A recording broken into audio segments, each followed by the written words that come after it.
Hello and welcome to the Frozen Four on the 2018 NCAA Division I Men's Hockey Championship, coming to you live from the XCel Energy Center in St. Paul, Minnesota, the state of hockey. WCBN Sports is here. I am your play-by-play man tonight, Alex Drain, joined by Lucas Vargas, and we're taking in the first of the two matchups tonight. This one does not feature your Michigan Wolverines. Instead, it's your bitter rivals, the Ohio State Buckeyes, taking on the Minnesota-Duluth Bulldogs. Just about 35 seconds to puck drop. Lucas, what are you looking for in tonight's game? Well, I think whichever team scores first has a huge advantage. Both these teams superb on the defensive end. It's going to be about who can get after it first, and Duluth has done a great job of that so far this season. Believe that when they score blood, when they draw blood first, they are very, very hard to beat. Both teams have been announced. We've done the national anthems. Both teams now huddling around their nets and now breaking out to the benches. The XCel Energy Center seats about 18,000 people. It's not quite there yet. This is the first of the two games. You can imagine some Michigan and Notre Dame fans perhaps a tad slow to come on down to the game so far, but we expect it to file in and get a full crowd. But among the people here, it is definitely a pro-Duluth crowd. It's only about a 2-hour drive from Duluth, Minnesota to the Twin Cities. So we expect the majority of the cheering to come from the Duluth side.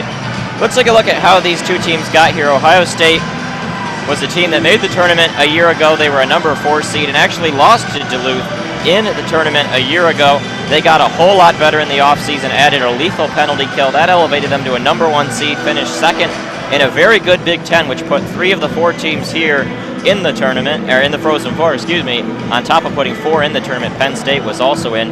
Duluth actually made it to the title game a year. They lost a lot of players, but they've replaced them with a lot of freshmen. They're number 4 in the NCAA in freshman scoring. And we're just about ready for the game to begin. Ohio State rolling with their second line to start the game, and the face-off is a little too early. Now they go at it, and it is in fact won back by Minnesota-Duluth as they're going to try to set up the rush. They play a very, very young defensive core. 5 of their 6 defensemen are freshmen, including NCHC Rookie of the Year Scott Perunovich, who has just been phenomenal for the Duluth Bulldogs. He's the number 1 scorer on the team, as a matter of fact. A very offensive defenseman, but he does it all. And Duluth just kind of in the neutral zone. They dump it into the Ohio State and have to be careful not to go in offsides. A long wrister just gets shoveled in and picked up by the excellent Ohio State netminder, Sean Romeo, who then gives it off to Sasha Larocque, and up come Ohio State. They just kind of do a little dump-in chase where it gets picked up very quickly by the Bulldogs, and they get it out past their own blue line, past center ice, and now just dumped in off the boards, as there is now a bit of a scrum down behind the play. Both these teams excellent at special teams. They actually have the same power play percentage, both tied for number 6 in the NCAA. So both teams looking to play clean and disciplined hockey and stay in a 5-on-5 environment. Going down to the ice there for a split second was Matt Miller, a defenseman for the Buckeyes, and now picked up quickly by Duluth. A quick shot goes off a Buckeye skate and up into the netting. So the faceoff will stay in the Ohio State defensive end. Both teams kind of mixing it up early on. Yeah, I mean, you mentioned a couple of the characteristics of both teams. Very disciplined teams, and Duluth, despite being very young, does not let that impact them at all. And their starting line, no seniors at all, but they are certainly ready for the moment here in Minnesota, their home state. And they are a very Minnesota-heavy team. They have 14 Minnesotan-born players among the 19 starting in this game. So they are a home state team and playing just not too far from their hometown. Draw won by the Bulldogs. Now back to the line. Played down just under the cage, down below, where there's some battling going on. Peter Krieger had an opportunity at it for a moment, and now it's out the other way. Picked up it just inside the blue line did Ohio State, but couldn't quite get it out, and now playing over to the middle. A great opportunity, a handoff, a shot, in on Romeo. It's loose, I don't know where it is. It's right in front, they're battling away, and they just can't put it in. But a bit of a scrum in front of the net, and stepping up was Louis Roll. He had an opportunity at it. Now playing it over to Matt Anderson. Oh, a nice find. Up and net, they score! Great passing for the Bulldogs, and they score first. 1-0 Duluth. Wow, Wow, great hockey. Duluth has been really pressing the Ohio State zone this entire game, and we're only 2 minutes in, really. And no team is better than Minnesota-Duluth in the country at scoring first, actually. They are 19-7 coming into this game when they score first. Add this, it'll be the 27th time that they score first, which leads the country. Great start for Duluth, and they will keep the crowd behind them. Yep, crowd into it early on, and that was indicative of their really good and really young defensive play getting in. It was Matt Anderson, a freshman from Shakopee, Minnesota, passing across to Louis Roll from Eden Prairie, and now another opportunity right off the faceoff, right in just a little left it behind Tufty. Now another shot in on that. Oh, it just goes wide of Romeo. The Bulldogs just blitzing Ohio State out of the gate. Another slap shot in. That one blocked down behind, trying to dig it out desperately is Sasha Larocque. He had his pocket picked for a second, taking it right back. Minnesota-Duluth's really aggressive forecheck. And now they will finally just kind of lay off for a second, try to chip it out to center ice, but it's taken away. Here come the Bulldogs again, but now we have a stick. We have a face-off coming now down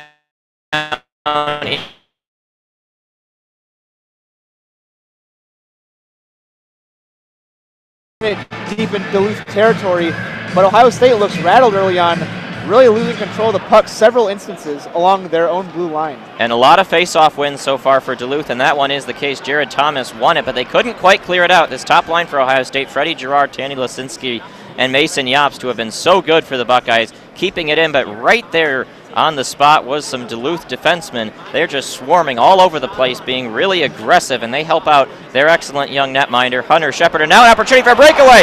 Here, right in on net, Duluth in. It's Jared Thomas. 5-hole forehand, backhand, and slides it through the pads, and just like that, Minnesota-Duluth 2, Ohio State nothing, 16:56 to go in period number 1. Wow. Wow, not what we expected at all. Ohio State, one of the best defensive teams, but there's not much you can do when it's a one-on-one situation. Jared Thomas able to break away, but that all started at the defensive end for the Bulldogs. Great pressure out on the perimeter, not allowing them any breathing room, and the Buckeyes turn it over. Great look-ahead pass, and that's how you convert in a one-on-one situation against one of the best goalies in the country. They're not going to give you many opportunities like that. Duluth seizes what they can. Jared Thomas just slipped behind the Buckeye defense, and just a great find to get to him. Thomas takes it, and he knows how to finish. And now it's loose in front. Oh, Romeo almost gave up another goal. Holy cow, right off the draw, Duluth dumped it in. It took a big Joe Louis Arena-esque bounce off the boards, and Romeo came out to try to play it, bounced past him, and there was an empty net opportunity for Duluth, just couldn't bury it. Romeo hangs on, so in face-off coming to the right of the Buckeyes. I don't really know what Romeo was doing there. It looked like he almost kicked it back in front of his own net, and that could have been goal number 3. Oh, he didn't know where it was. Wow. He inadvertently kicked it towards his own net, and that could have been the 3rd Bulldog goal within 4 minutes of play. Justin Richards wins the draw for the Bulldogs. Once again, face-off dominance for Duluth. They are playing really well. They're playing confidently. Ohio State, only their 2nd Frozen Four in team history. The last one was 20 years ago. They look like a team that doesn't appear to be ready for this situation. Falling down to the ice for a split second was a Duluth player over at middle ice, but no penalty coming, as there might have been a bit of contact. And now an opportunity to try to clear it out. The Buckeyes finally do, but this really aggressive Duluth forecheck is keeping the pressure on the Buckeyes. Now they try to dig it out. It's over along the boards, and now it comes out to the center, where finally an opportunity for Matt Joyo to try to get it out, and he just can't. He has to play it back to Tommy Perron. And now it comes loose. An opportunity in front. They play it right in front of the net, and it bounced off of Romeo's pad. A quick look. Ohio State's just going to dump it, but not far enough for an icing. So backtracking all the way down is Matt Anderson, who had the assist on the opening Duluth goal as the defenseman 5 of them freshmen, really talented, as Duluth has built a hockey powerhouse since winning their first title in program history, their only title in program history in 2011. And this is what happens when you recruit, well, a lot of talented youngsters. But now falling down to the ice, an opportunity for Ohio State to try to get involved. Austin Pooley played it along the boards, now up to the point, and a quick shot through traffic. It bounces off some bodies, and now it comes out to the sideboards, and just managing to chip it out were the Bulldogs. Ohio State going to try to be aggressive on the forecheck once more now. An entry goes a little too quickly. It's going to be offsides. Faceoff will come outside the Duluth zone. Still no shots for the Buckeyes on Hunter Shepard. Yeah, we'll go back and talk about the youth for the Duluth, but the young puppies are getting after it. Yep. They are all over the ice, beating Ohio State to every loose puck, and you can just kind of see a pep in their step that Ohio State has not been able to match at all. The faceoff at mid-ice right now, but the Bulldogs are in firm control. So it'll be the second line for Ohio State taking face-off against the first line for Duluth, and that one was won by Ohio State. But the moment they try to enter the zone, the Bulldogs just swarming.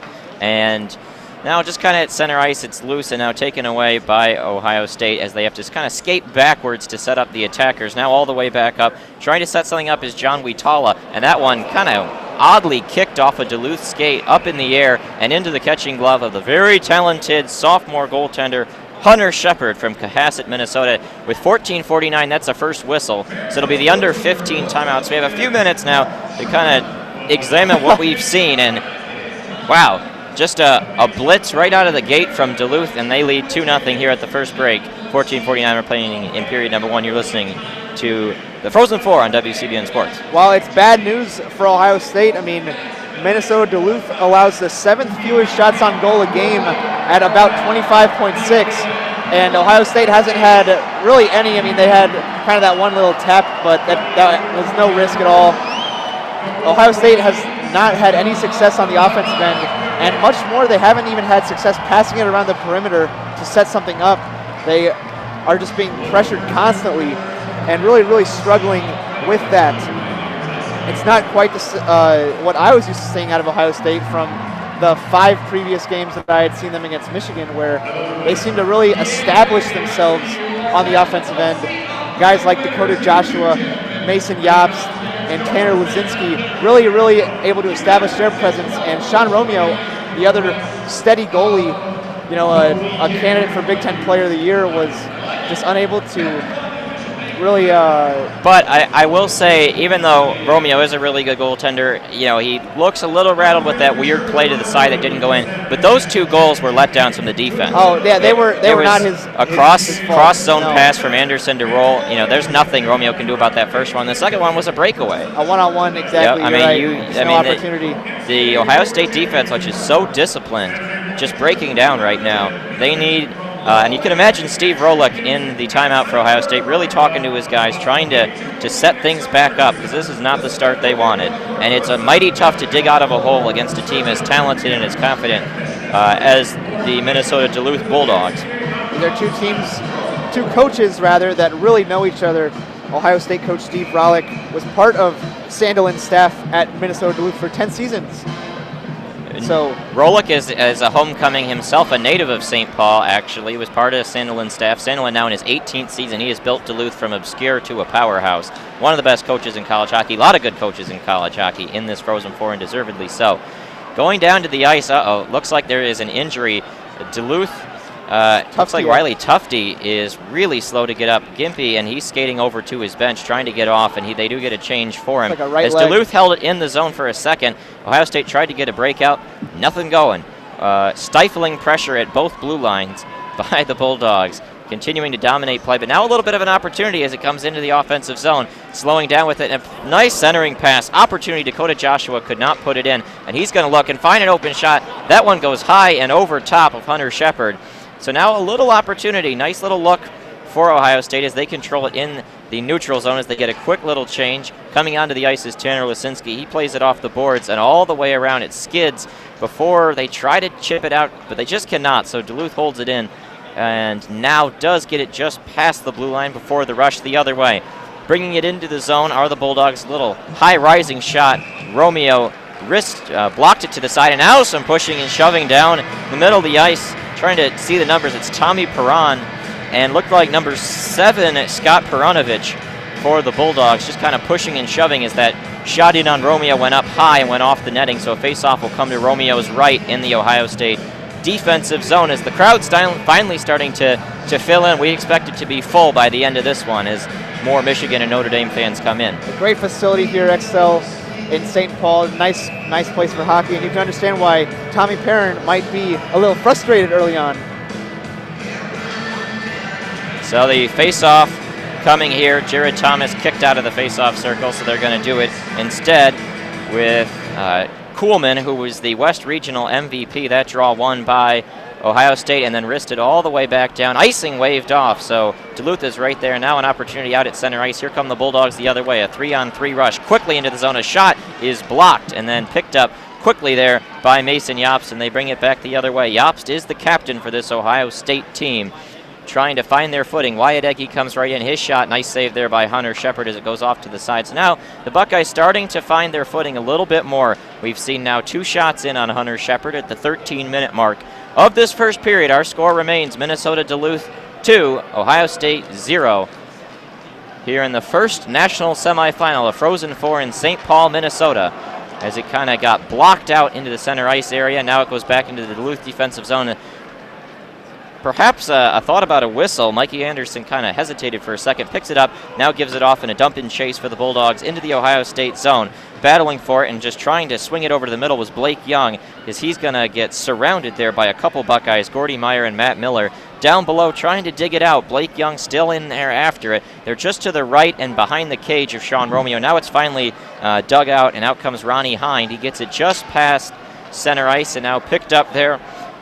Just kind of holding with it and skating around. Now they come up the other way, wristed all the way down, tapped by the Bulldogs just into the Ohio State zone. And now a takeaway, an opportunity, a pass to the center. Oh, and a nice block shot there. And now pass across. Oh, and an opportunity for a one-timer. Just fanned on. I think Ohio State might have gotten a stick in the way. That was a little bit better handled, but still just excellent passing, puck-moving defenseman, finding opportunities, and the Bulldogs going to rush it the other way, and they just kind of look faster than Ohio State right now. And a shot, in on net, it's loose! Empty net opportunity, but no Bulldog could find it. Now picked back up at the point, skating around with it, and now Anderson skates over to his right. He just tried to wrist it down low. He had an opportunity there.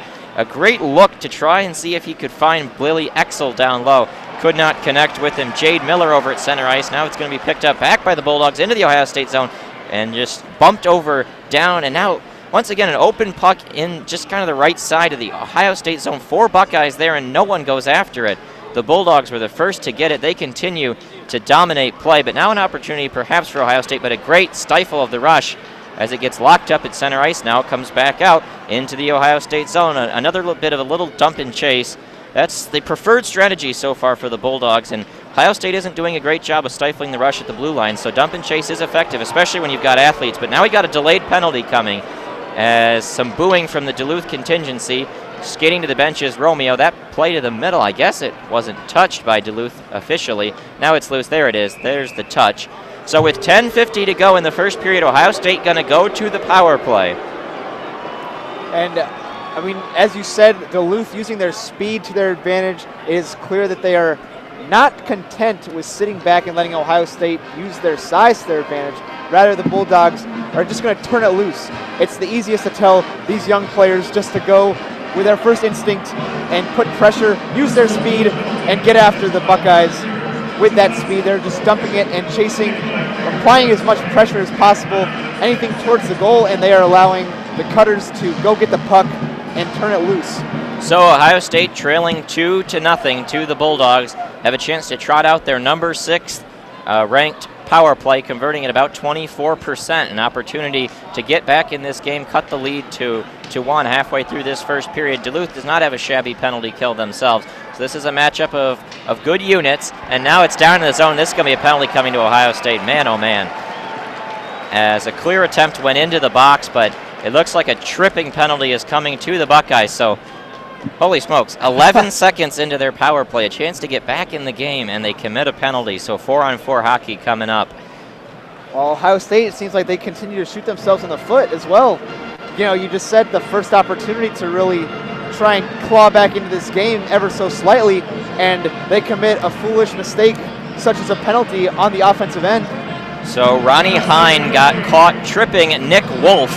Wolf fell to the ice. Hine goes to the box, and now 4-on-4 play. This speed could really benefit Duluth. Yes. This 4-on-4 tempo, the Bulldogs could really cut it loose. Let the puppies run. Jared Thomas is going to get kicked off of the face-off circle, and instead they're going to cycle in. I can't tell exactly if it's Cameron Kuhlman or Carson Kuhlman it is. So 4-on-4, Buckeyes do win the draw, play it down behind the cage, and they look to set it on up. Here comes Mason Yobst. He's skating right up. Oh, and a nice find, Tanner Lisinski. He's in. Nice pass across. A shot goes up high and over top. That was a good look. The best scoring chance so far today for Ohio State. Just couldn't put it quite on net. Lisinski still got it. Skating around the offensive zone. He is a wizard. First team All Big Ten. One of the best players in the conference, and he is the offensive playmaker for Ohio State. But now out come the Bulldogs. They do a breakout, a 2-on-2 rush, coming on into the zone, skating in front. Oh, and an opportunity to try to bury it for Carson Kuhlman, and just could not convert as he skated through the crease, but Romeo stood tall, and now up coming the other way, skating also that one right in on net. A shot might have gone off the post. Up Matt Miller, an opportunity for the Buckeyes. And now skating around with it, Lisinski passes it across. 50 seconds remaining in the Duluth penalty, which will then mean 11 seconds of power play time for the Bulldogs, with Hines still in the box. 9:33 remaining, but Ohio State looking pretty good here in this 4-on-4. And now a shot in on net. That one is going to be out of play. Up into the netting off of a Duluth body. So that was a much better sequence for Ohio State as we hit the under 10 timeout. 9:28 remaining, still 2-0 in favor of the Bulldogs. Right, Ohio State finally gets a couple good runs down the ice towards the Duluth goal, able to finally generate a couple looks, not necessarily shots on goal, but actually one of them did go off the top of the crossbar. Yep. That did happen, but unable to convert nonetheless. Matt Miller did have a great opportunity. We'll see if Ohio State can continue that for the time being before Duluth will get a slight advantage for a couple seconds. So if you're just joining us, this is the number 3 seed Minnesota-Duluth Bulldogs, actually the last team in the tournament before the auto bids came into play. They are actually leading a number 1 seed, Ohio State Buckeyes, 2-0 so far, and there were 2 goals within 1:10 of each other, all within the first 3 minutes and 4 seconds of this game. They came out and blitzed them. Louis Roll converted with assists to Matt Anderson and Parker McKee, and Jared Thomas converting on a breakaway with the assist to Carson Kuhlman. That's how we stand at 2-0 as the ice crew shoveling around. More and more fans starting to fill in. Still a couple sections a bit sparse, but people taking in this action. There was a lot of fans on the street outside the stadium. This is a nice environment. They got the Fan Fest across the street. A lot of activities going on tomorrow. And like you said, a lot of activities, a lot of great hockey fans here in Minnesota. Great place for the Frozen Four. Take you back to a stat that I mentioned in the opening minutes of the game is that the Bulldogs draw blood first. They came in tied for the lead in college hockey at 26. Now that is going to be tops at 27th game this season that they have scored first. And in those games coming in, they are 19-7. So a great stat in favor of the Bulldogs. And with a goalie in Hunter Shepard who has 8 shutouts this season, second in the country as far as that goes. Great news so far for the Bulldogs. We'll see how long their speed can hold up. They are very aggressive getting after it. It's a long game. It's going to be a long weekend, but you got to love the energy that you see from the Bulldogs to start. So the draw is won by the Buckeyes. They've started to win some more draws, and a shot in on net just kind of went wide of Hunter Shepard. Now come a 2-on-2 rush for the Bulldogs, cutting over to the middle. Right opportunity and a shot in on Romeo. Nice save there. That was from number 23, Nick Swaney, or Swaney, excuse me. And the frozen puck by Romeo faceoff will come to, I believe, his left. It's going to be, as Ohio State going to do a wholesale change. There was a nice opportunity. Swaney came in and kind of skated way out to the side and fired it. But a nice save by Romeo. And again, these first 2 goals weren't really on him. It just kind of defensive breakdowns from what's normally a very disciplined team. Nick Swaney from Lakeville, Minnesota, who is drafted by the Wild, so could someday be calling this his NHL home venue. So the Buckeyes win the draw. They've now won a couple draws in a row. Sasha Larocque has it, and he hands it off to Mason Yobst, who brings it up the other way. 27 seconds remaining on the Ohio State penalty, 10 seconds remaining on the Duluth penalty. So we're about to get out of this 4-on-4 action. with a few good chances for Ohio State, but not a whole lot of quality. Now coming in just onto the offensive zone were the Buckeyes. Stifled at the blue line and out comes an extra attacker for Duluth. A shot in on net. It's blocked. It's a loose puck in front, and it gets bounced around, goes behind the cage, and it gets cleared all the way down. And because the power play was in action, there is no icing. Out of the box is Ronnie Hine. So back to full strength are both of these teams. Score remains 2-0 Duluth. Nice play down and a shot in on Romeo. Ooh, good save. And now an opportunity to kind of clear it out to the top. Just goes wide and Nick Wolf, and it's going to have to go all the way back down where Duluth will pick it up just to the right of Hunter Shepard. Nick Wolf's got it. Uh-oh, his pass was to no one in particular. Ronnie Hine, nice play around, but they just can't really hit the tape right now, and Duluth brings it back into their own offensive zone. Laid it down behind, and a shot goes just kind of through the crease. Played all the way back down where it's picked up by Nick Swaney. He's down behind the net, hands it off to Kuhlman. Back out to the point. These defensemen very active in on the offensive end. It's Scott Perunovich. Just watched it go over his stick where Jared Thomas has to pick it up at center ice. Played over to his line mate Swaney as Duluth in the process of getting line changes. Trying to figure it out. Kuhlman plays it along, looking for someone on the other side. Kuhlman digging along with Swaney. This second line's been out there for quite a while. A pass to the middle, no one there to pick it up though. Now down behind the net, an opportunity. Dylan Sandberg skates around behind with it. Still's got it. A shot, it's loose. Romeo trying to find it. And now picked up nicely, though, by Tommy Perron, and out comes Ohio State. They're just going to chip it on down once they get past center ice, and they do. So no icing called, but quickly brought out back to the neutral zone where Ohio State's got it. They pass on up, and battling for it around center ice, Sam McCormick had it for a second, lost it. Now just trying to get back on his feet, and now a giveaway, and they're going to whistle it off sides. He was just inside his own defensive zone. His pass was a bad pass, picked up, brought in on sides by the Bulldogs, but one attacker just in a little too early. So 6:58 remaining in period number one. Shots 10-4 in favor of the Bulldogs. Score still 2-0 Duluth over Ohio State. The Duluth have really quick sticks, generating a lot of Ohio State turnovers and really stopping them from entering the puck into the middle of the ice, where I think Ohio State would like to work it towards their centers. Really good group of centers that they have, but unable to really establish themselves so far. That face-off was won by the Bulldogs, but unable to actually keep it anywhere near the neutral zone. It had to go all the way back down where the defense picked it up and will be in the process of getting set up. Parker McKay was the one who had won the draw as his third line is out there. Now the puck is loose. McKay fires it in on net, and it gets wristed to the side, blocked to the side, excuse me, by Romeo, and out to just past the neutral zone. That one's going to go too far, though, and just a bad play there. Ohio State, they need to make sure that they are executing with precision. That's a perfect example. If they just wait another second, they get on past center ice, no icing. Instead, they send it in too early, and it's an icing. Face-off comes all the way back down. I think they're really feeling the pressure of the 2-0 early deficit and trying to rush. You know, they really feel the pressure that's been put on them by this early deficit, and really just going too fast right now from the Ohio State team that you and I have seen before. So Ronnie Hine kicked out of the face-off circle. So it's going to be Christian Lampasso taking the draw against the fourth line for the Bulldogs. Jade Miller, Billy Exel, and Kobe Roth battle along the boards. Whoa, and a wrister just goes wide of the net, and it comes all the way back out to the neutral zone where Dylan Sandberg picks it up. He was one of several players on the Bulldogs to play in the junior championships. Now a takeaway for Ohio State in the Duluth defensive zone. So Ohio State looking to get more pressure. They've been outshot and outplayed early on, but if they can get a goal here in the last 6 minutes of this first period, they'll have an opportunity to climb back in. And do we have a penalty coming? I think we do. And now some angry pushing and shoving going on. Heron again.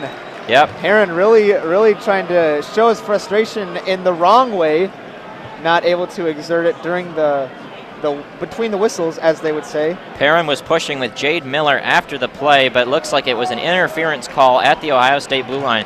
So heading into the box is Tommy Perrin from Shaker Heights, Ohio. But this is a strength for Ohio State. They enter this tournament with 89% penalty kill, #1 in the country. That is what has pretty much single-handedly elevated them from a #4 seed a year ago to a #1 seed. So, and it's crucial. If they fall down 3-0 to the Bulldogs, it's going to be mighty tough to come back. It's already tough to come back on the Bulldogs, and like you said, one of the best penalty kills. Let's see how the Bulldogs utilize their cutters and speed. And now in the zone, taken away by Ohio State after Duluth had won the draw, trying to find a clear LaRock, and they just do. Gets it up far enough to connect with Luke Stork, who got it out. These grinders for Ohio State, aggressive penalty killers as they bring it on in. Bulldogs doing that little bit of dump and chase, but a bit less aggressive, and now an easy clear there for Ohio State, which, again, first 30 seconds killed off just like that. It is mighty tough to score against them. It's tough to get it set up, tough to find the passing angles. Perunovic will lead the rush, leaves it behind for fellow attackers, now brought on in. Oh, and an opportunity for a potential breakaway, falling down to the ice. No penalty called. Held along the boards where the Bulldogs will get it set up. Riley Tufte, who was kind of ginger earlier, a shot in on net. Oh, it's loose. And now held by Duluth as they skate over to the right side. Passing with it, Joey Anderson out to the top, waiting for an opportunity. Anderson, a one-time shot in on Romeo. Nice save. But yeah, it's good to see Tufte back out there. He was a little gimpy early on, maybe an ankle problem. But he's back out there on the attack for the Bulldogs. Yeah, Tufte kind of skated off on his left foot. Looked like he might have had a lower right leg issue, but out there and generating a good opportunity on the power play, but unable to convert nonetheless. I'd say that the Bulldogs trying to really work the perimeter more and the wings more so than the interior. Well, when you have a strength with defensemen who can move the puck and you've got snipers on the sides, that's the best strategy. Going to be Jared Thomas in the second power play unit, taking the draw. 55 seconds remaining on the attack for the Bulldogs, and now coming out to just kind of the middle of the defensive zone for Ohio State. They do clear it down, so 40 seconds remaining. Picking it up in the defensive end as they just kind of wait to get set back up. Jared Thomas passes it across to the defenseman, number 3, Mikey Anderson, a draft pick of the Los Angeles Kings, as they bring it on into the offensive zone. Uh-oh, getting hit up in the face perhaps, or maybe on the arm, bracing, and now an opportunity, open putt. Oh, and a great save by Romeo. Man, you look down for a split second, and crisp passing again from the defenseman to find an open look, but a nice save by Romeo as they continue to pass it around. They find Swaney, another shot. Oh, that one, a one-timer that got blocked. Oh, and a great play, perhaps a bit of a breakaway, and now bringing on out into the offensive zone, Luke Stork. He gets pushed down. Penalty is killed off, so that was a crucial kill for Ohio State. They do convert, but not without some excellent Duluth looks, but the excellent netminer Romeo himself helps it. But a 4-on-3 opportunity now for Duluth, and it was just offsides. That shot will get some pushing and shoving, and now both teams getting into it. Gordy Meyer kind of skating around 4 Ohio State players. It is not good sportsmanship to shoot after the whistle, but I don't think the whistle was quick enough to really prevent that. I'd agree there. Matt Joyo getting some shoves in for himself on Ohio State. But Duluth really using the diagonal pass from towards the blue line towards the opposite face-off area. They're using that pass effectively and getting shots off it. Ohio State really unable to cover that pass, it seems. Yeah, like. They almost got their second goal on that power play. They go to their right defenseman at the point, and the left side, they find the sniper on the left side, who then tees it up for a one-timer. The first one, Romeo had no shot. The second one, he had to barely get across. So that was a great leg save, just sticking it out there, showing some flexibility, but Duluth generating some good opportunities. And then it was Luke Stork, some good stick handling to collect the puck and head the other way, but unable to do much with it. The shots right now are 14-4 in favor of Minnesota-Duluth, and Ohio State is going to have to generate some shots, which is tough against a Duluth team that we talked about. Does a great job at preventing teams from generating shots, holding teams to under 26 shots a game. With 3:46 remaining here in period number 1, if you're Duluth, just get to the intermission with a 2 or more goal lead. Keep Ohio State off the score sheet. If you're Ohio State, you need to find a way to get a goal before the intermission. But the chances just really haven't been there. Shots 14-4 in favor of Duluth. And as we have seen, you know, even after these first 2 goals, still great looks for Duluth. This could easily be a 3 or 4 goal lead if Romeo hadn't come up big in a couple situations to keep the Buckeyes in it.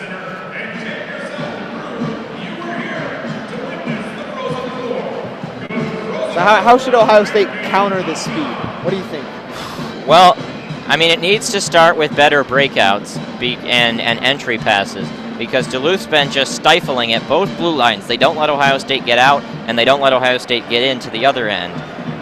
So perhaps crisper passing or just having one player perhaps try to drive it in on his own in a back pass to the defenseman on a trailer. I'm not exactly sure. Steve Rollick is a darn good coach, though. Ohio State was not a good hockey team when he came in, and he has built them into an excellent program. And I trust that he will have answers, but he's going up against an equally excellent coach in Scott Sandelin. So these are two great minds, and so far Sandelin's game plan has worked a little bit more, or perhaps it's just the raw talent. Ohio State, despite playing great system hockey, doesn't have a lot of NHL draft picks on their squad. Duluth does, so perhaps talent a bit of a factor here. As we do have the first draw, and it's won by Ohio State before kind of getting bogged down just in front of the Duluth blue line, where a couple passes between each other. That's the top defense pairing, Perenovich and Wolf. Perenovich number 7, Wolf number 5, both freshmen. Or excuse me, Wolf is a sophomore, Perenovich a freshman, but both from Minnesota. As that goes all the way back down, Ohio State cleared it out of their own zone. Icing waved off. Wolf handed it off for a quick second to Parker McKay behind the net, as the third line is now out there for Duluth, just trying to find their way out of the zone right now. An aggressive forecheck for Ohio State. A physical check laid there at the point by Sasha Larocque, as it's just battled for. Down on the ice, trying to dig it out, I believe was Jade Miller. Tough to tell exactly. That's a hard angle, and now a shot is blocked from the point. Wyatt Aggie took that shot. It got blocked. Duluth got it back out now into the offensive zone. Come the Buckeyes. Tanner Lasinski had it for a split second. He lost it. Punched back out to center ice. Held there. And now picked back up. Duluth's got it. 2:33 remaining in period number 2. A nice crisp pass there for Nick Wolf, who brings it on in. He's past center, but he needs to get off. So he just takes a big, long slap shot right into the belly of Romeo, who hangs on. That'll be shot 15 for Duluth. So if this pace continues, that would be 45 shots in a game. And Ohio State typically doesn't allow that many shots either. Usually one of the better teams at... They're a good defensive squad. At shot generation versus shot allowance. But Duluth, just throwing the numbers out the window at this point in the season does not really matter when two teams of this level of talent meet on a stage with this big of implications. You kind of throw some of those numbers out the door and just let the two teams duel it out on the ice. Again, this game for a right to play in the national title game. Michigan, which will be coming up after the conclusion of this game. Now a shot in from the point. Ooh, and a big juicy rebound that kicked way out, but actually picked up by Ohio State, and they bring on a little 3-on-2 opportunity, but a good back check there, as applying good hard pressure was Dylan Sandberg, and another opportunity of quelling the forecheck. The Bulldogs have done that so effectively, and even though they've been protecting a 2-0 lead for about the last 15 minutes, really no sign that this is unsustainable in any way. They have continued to silence Ohio State. That shot, just kind of a dump in, got tipped off the stick of Matt Miller, and it flipped up about 4 rows back, and now picked up. Looks like a guy in a Duluth jersey. A lot of those folks around here. We certainly saw a lot of them outside of XCel for an early game, a 5 o'clock Central Time start. Yeah, a lot of folks probably still getting out of work. Yeah. Late on coming on into the great city of St. Paul, the Twin Cities, the host for this Frozen Four. Their first time hosting since 2011. Now puck comes out to the middle, an opportunity where it gets just wrestled over into the sideboards. 1:40 remaining. Ohio State trying to dig it out as this, again, aggressive forecheck for Duluth, continuing to keep it in as it rides the boards the other way. Perenovich pinching in, and he keeps it alive. An opportunity in front of the net, and it pinballs around. Puck comes free, bounces out to center ice, and now shoveled on in by the Bulldogs. They have to wait to make sure there is no offsides, and the puck comes free. An opportunity, and a quick shot, and whoa, and an awkward glove save there by Romeo. Bounced down to the ice, and he puts the trapper on it for the whistle. 1:18 remaining in period number 1. That is now the 17th shot for Duluth, and you know there are some teams that shoot just a ton, like Penn State. Duluth shoots quite a bit, but not to this amount. This has just been a dominant first period from the Duluth Bulldogs. I mean, I haven't seen a team control each blue line quite like this. Just the pressure, and Ohio State just unable to get past it. You know, if they're able to beat some of this pressure, maybe they can generate some fast break opportunities, but they've just been stifled at the point of attack. That draw won by Ohio State. Dakota Joshua trying to bring it on in. He's been one of the better players for Ohio State this season. 25 points in 33 games played, as Ohio State manages to bring it on into the offensive zone, where it pinballs around, looking for a defenseman for Duluth to pick it up and get it free. Now it goes loose, and it just pedaled around down along those boards. Dylan Sandberg trying to dig it out along with his defense mate Mikey Anderson, a pair of freshmen out there, and that one does just get past the blue line out into the neutral zone. 40 seconds remaining. Chipped on in by the Buckeyes. They're trying to get a change. It was Freddie Girard that chipped it on deep, and here they come past the blue center ice, past the blue line, on into the zone. An opportunity and a shot. Whoa! Just got deflected and rising high over top of Romeo's net as it gets battled down behind, and running into the net was Nick Swaney, and Ohio State does manage to clear it on down. Just bouncing around at center ice, 15 seconds remaining. Ronnie Hine, who picked up Ohio State's second, it was one of 2 penalties taken by the Buckeyes in this period, was Hines. 5 seconds remaining. Ohio State plays it along down behind an opportunity. They try to throw it in front. Hunter Shepard holds down the post, and the horn sounds, and with that, a dominant first period for the Duluth Bulldogs. They come out with the foot on the gas, take the early 2-goal lead with goals from Roll and Jared Thomas, and they do not let up, out shooting the Buckeyes 17-4 in that first period. Your thoughts?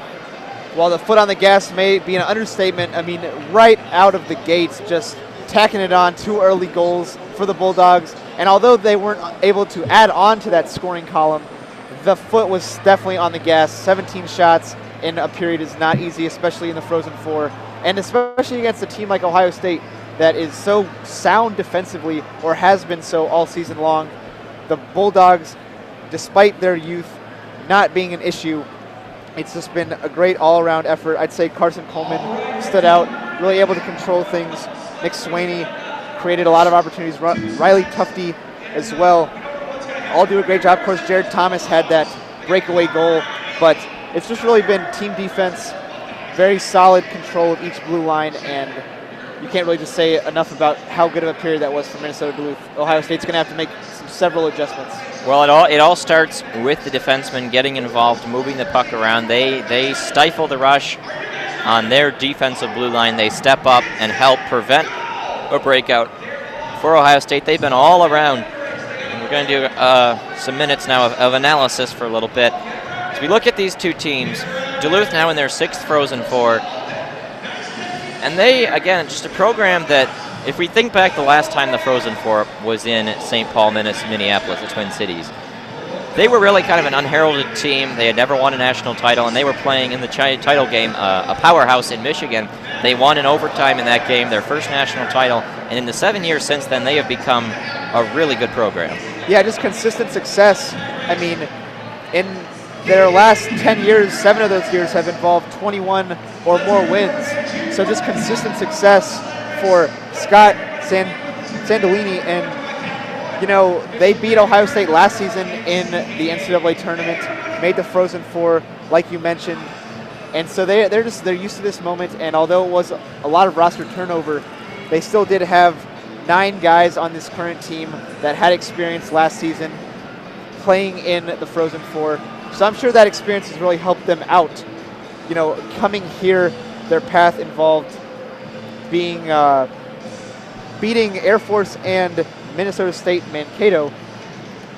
So that was their path. Ohio State, of course, beating, I believe it was Ohio State beat Princeton and Denver, and Denver was really the game that I think awoke a lot of people to Ohio State, because the Big Ten, since forming as a conference 4 years ago, really has not gotten a lot of respect. When Michigan made the tournament in 2016, they were the only team to make it in from the conference. This year, Big Ten puts 4 teams in, and regular Minnesota, the Gophers, they actually were just out of the bubbles. The Big Ten could have feasibly had 5 teams in. And, you know, watching the Big Ten hockey, everyone talked about Notre Dame, but Ohio State was darn good. And when they drubbed a team in Denver, who was the national title defending champions, that really awoke a lot of people to how good this OSU team is. And that's something that we in the Big Ten had seen, but I don't think a lot of national hockey pundits had seen coming. Well, the Big Ten really making a statement by putting 3 of the 4 teams in the Frozen Four. I mean, that's just almost unheard of, to have 3 teams from one conference represented in the top 4. And like you said, Ohio State just consistently one of the best teams in the Big Ten all season long, showing that with a tough game against Notre Dame in the Big Ten Tournament Championship. but always right there all season long. You know, beating Michigan 5 times is not easy, but Ohio State did that this season. And Ohio State was 1 goal away from a Big Ten tournament title. They went to overtime with Notre Dame in the championship. And it's really, you know, not terribly shocking to me that the Big Ten did put 3 teams in, because Notre Dame and Ohio State have been so good, and Michigan's been the hottest team in college hockey the last 2 months. So there's a lot of really talented squads here. And interestingly enough, you know, there was a chance this could have been a Big Ten semifinal and an NCHC semifinal. Denver is in the same conference as Duluth, so that could have been a same conference matchup. Instead, Ohio State just beats them up in that regional final. So that's how these 2 teams got here. Duluth actually, with 16 losses, had the most losses of any team in the tournament, but they play in a tough conference that they were able to sneak in, avoiding auto bid disaster and getting squeezed out, chance to try to defend their runner-up status.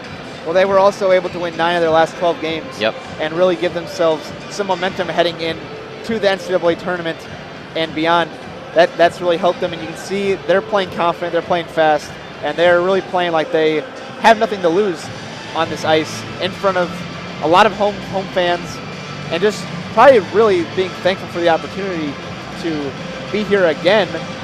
It's a team that, like we've talked about, just really consistent success as of late and showing what they're capable of. I think what is so interesting about it, you know, is that Duluth, yes, they were here last year, but a lot of these players weren't. Exactly. Because they are rolling with so many freshmen. Basically, their entire defense corps are freshmen. Just talented freshmen at that. And yes, and of these freshmen, you have Dylan Sandberg, you have Mikey Anderson, you have Nick Swaney. Those 3 all drafted by the Jets, Kings, and Wild, respectively. But you've also got a lot of other players who play in the World Juniors. 5 of them, in fact: Riley Tufte, Scott Perinovich, Mikey Anderson, Dylan Sandberg, and Joey Anderson, too. So it is really, and they have a first-round pick. Riley Tufte was a first-rounder of the Dallas Stars. So a lot of talent on this roster. They are the 2nd most talented team in terms of NHL picks, behind Michigan, Notre Dame, and then Ohio State. So Ohio State, again, they play great system hockey. They know how to win. They have a way to do it. They remind me of Virginia in college basketball. A team, not a lot of NBA talent, does Virginia, but they play good defense. They know how to play in Tony Bennett's system. Kind of same thing here. Not a lot of NHL talent on the Buckeyes, but they know Steve Rolick's system. They play good defense. Well, I definitely agree with that comparison as well. Unfortunately, Ohio State not able to, well, I'd say Virginia unable to really turn that into much in the NCAA basketball tournament. But the other thing I'd say, if we're stay with some basketball references here, you know, the way that Minnesota-Duluth has defended so far in this game, it kind of reminds me a little bit of Loyola Chicago, and the way that Loyola Chicago was able to always be there when the other team caught a pass on a perimeter. You know, no clean looks from the outside when Loyola Chicago was defending, and I'd say it's pretty similar to the way the Bulldogs defend. Yeah, I think that is a solid comparison.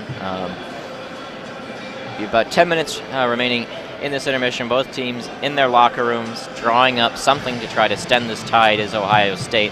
I think one of the interesting touches about this is we came in, and I was kind of expecting to see, you know, any of the banners that the Minnesota Wild has accumulated. Not a ton, because they're a relatively new team, but I was expecting to see that. Instead, they've taken down all Wild things, and instead they've raised these banners up in the rafters that signify all the teams that have ever won national championships in college hockey. So we've got, staring in front of us, we've got Boston College, Colorado College, Boston U, Cornell, Bowling Green, Denver, Harvard. So it's kind of cool to see all these teams that have won. Among the teams here, Duluth has won in 2011. Michigan, who we will see in the next game, 9 titles of their own. Ohio State, no titles, only their 2nd Frozen Four in team history, not known as a hockey school, but they put together a good squad this year. I'd say Coach Rolick has them in the right direction, for sure. And on the TV screens, we've got a bit of a preview. Again, coming up after this one, there will be a bit of a break, as both teams will have to file out, and Michigan and Notre Dame will have to file in. But we will have the 2nd semifinal, a different broadcast window, but we will be doing it. That's why we're here. The Michigan Wolverines taking on the Notre Dame Fighting Irish. Those 2 teams played 4 times, split the season series 2-2. That should be a really fun matchup. Should be a really fun one. They're really good matches for each other. Close games all around. And, you know, how about the trip over here, though, for us. It was a little bit of a grinder for us. Yeah. And it's been a grinder for all 4 teams, really, that have made it. Well, and college hockey is such a long season. I mean, I recall doing Michigan's home opener against Vermont back in October, and that was such a long time ago. I mean, no one cared about hockey. It was football season, and now we're almost done with school and season's still going. So it's a grind. You got to pace yourself. It takes a lot to get to this point. Well, and there's a lot of improvement that goes into it too. I mean, young teams like Duluth and Michigan that start off slow. You see these teams enter in as hot as they are, and the talent really starts to show itself. Duluth, like we said, 9 of their last 12. Michigan won a lot of games recently. Those are 2 teams that were very talented, like you mentioned, and that talent just took time to develop and formulate on the college stage. Yeah, so it really, as we look, I guess, if you are Steve Rawlick and Scott Sandelin, what are you telling your 2 teams respectively in this intermission? Well, if I'm Sandelin, I'm just urging my team to continue with that speed that they were playing with. They were just all over the ice, especially around the blue lines, controlling the tempo and making it a fast-paced game. I don't know if Ohio State really wanted to play at that speed, but Duluth doing a great job getting after it on both ends, just causing a lot of pressure, fast tempo, and if I'm Ohio State, I want to use my size at center, especially. Dakota Joshua needs more touches, especially around the net. Very dangerous player in his own right, 15 goals on the season. You'd love to see Tanner Lazinski get some opportunities as well. He's got 46 points this year, 16 goals, and Mason Yops, the senior, you want him to go to work as well. Ohio State probably just a matter of time before they settle into their sets during the second period. Did a great job closing the half, at least by not giving up any goals, but you just love to see them kind of settle into their own tempo and establish what they want to play as far as style goes.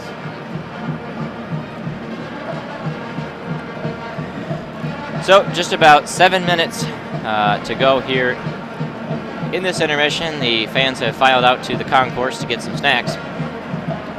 And these 2 teams will be coming back out in just a bit. It's a great environment. I've never been to the Frozen Four before. I know it's a big deal. I was down in Tampa for spring break a couple years back when the Frozen Four was there, and there were a lot of fans. Dakota was in it that year, and tons of green were there for that year. And it looks like a few. I see some green. I know when we got out of our car, I know I saw some North some Dakota of that. people. Yes. Yeah, I mean, they're a hockey powerhouse, and they're decently close. I mean, Minnesota-St. Paul, really the closest big city to Dakota, and they're fervent college hockey fans. So good to see some green sweaters here in attendance. We've got a lot of red across from us, down sort of in the Ohio State end. A lot of, what would you call it, maroon? Oh yeah, maroon. Maroon and gold for Duluth. That's in their end. I know that there were some sections I saw where people for Michigan were planning on buying their tickets. I see a couple Michigan fans more towards that far goal from where we are sitting. When you have the option to buy for both games or just buy for one single game, so I can imagine some folks here just here for one game will see more Michigan Notre Dame people when that game starts up. As the bands have also made the trip. It's a staple of college sports, always a favorite of mine to hear that. And we've got kind of like an organ or a piano over here right up by the media row. I was thinking they might play the national anthem on it, but we haven't seen it used so far. There's also a camera outpost kind of where it is. Nice setup, a beautiful arena. I remember reading some lists of people's favorite NHL stadiums. This one is always up towards the top. It's a newer stadium with the Wild being a newer team, but it's certainly very, very nice. We haven't gotten a chance to really walk around. Hopefully, maybe in between the games, we can go down and check it out.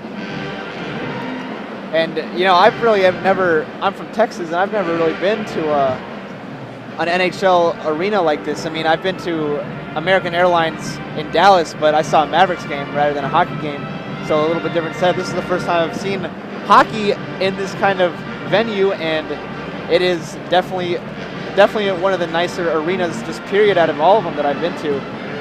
Yost has been where I've seen most of my games. I did get to go see actually Little Caesars Arena at the Michigan State game, and I was at the Kohl Center for a Michigan versus Wisconsin hockey game this year. They block off part of the Kohl Center for hockey, right? They actually leave a lot of it open. Interesting, because I know that's a bigger stadium. It's a basketball. Very open. I did not notice any real restraint of the seats. So it looked like, and it was pretty good crowd.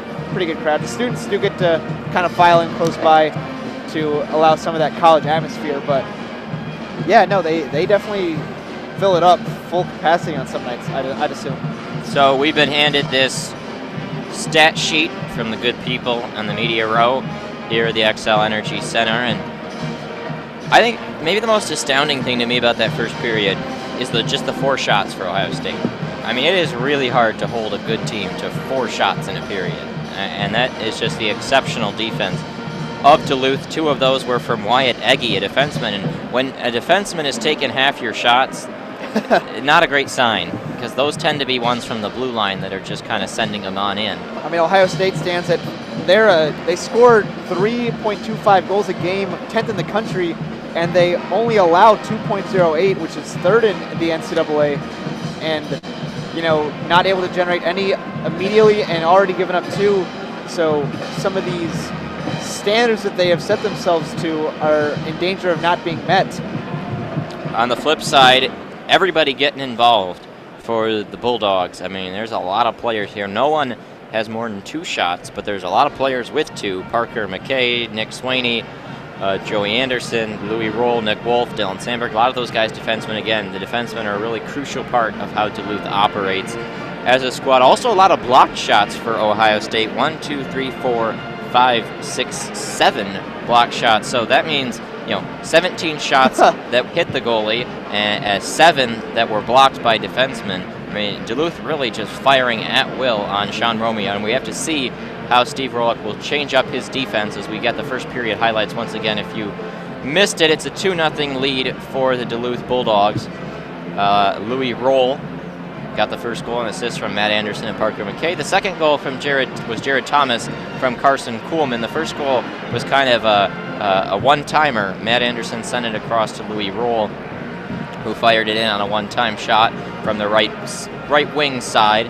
Jared Thomas was a breakaway with a great cross-ice pass from Carson Kuhlman, and that was all within the first 3:04. So it was a quick blitz and then just constant pressure rest of the period.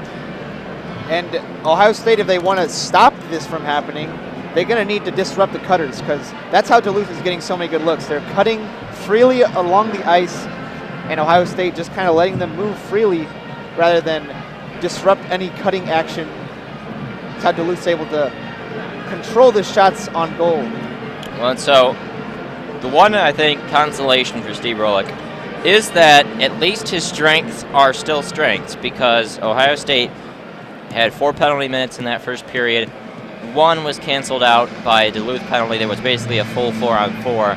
But there was a full 2-minute power play for Duluth, a chance to make it 3-0, and Ohio State was able to kill it off. There were some good looks, but as a whole, that #1 ranked penalty kill came up big for the Buckeyes. Well, there's no doubt that Ohio State is capable of coming back in this game either. You know, keeping it at 2-0. You know, they bled early, but they stopped the bleeding. And if they can prevent further damage, maybe they can give themselves an opportunity to claw back into this. But it's going to start on the defensive end. They cannot give up 17 more shots in a period. That's just going to kill them. There's no way that Duluth won't capitalize if they get that many opportunities. This is a really crucial period coming, because one of the stats I was just astounded by when I was doing some research for this contest, Duluth 52-0-3 in the last 3 years when they lead by at the second intermission. Yeah, that's incredible, and like I can't. that's absolutely phenomenal for that much control to be had.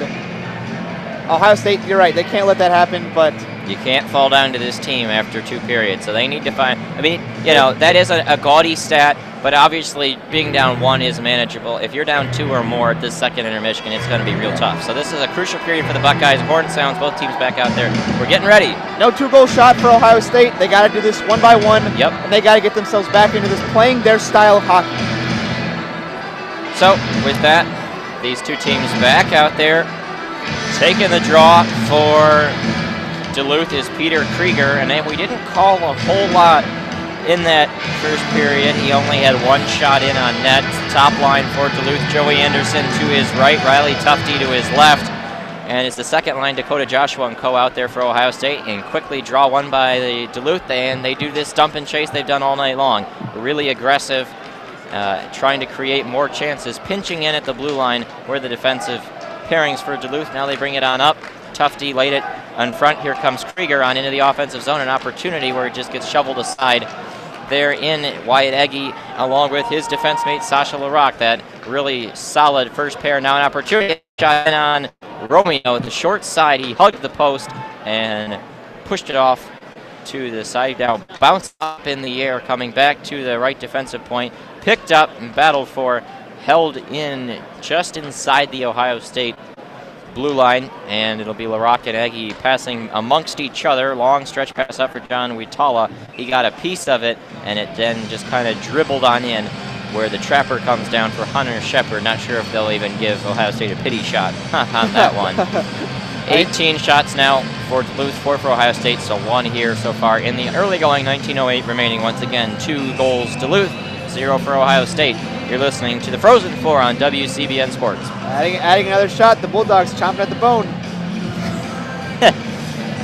They won it. Good use of words there. Tanner Lesinski comes in as Mason Jobst is kicked out. Ohio State's top line out there trying to win the offensive zone draw, which they cannot. And here we go, a 2-on-2 opportunity coming for the Bulldogs. And Nick Swaney fires it in. Shot was blocked, and now it kicks out awkwardly to the middle where it just kind of gets poked into the corner as Duluth continues to be aggressive, hard in on it. And now the faceoff will come over to the right of Romeo, where there will be a draw.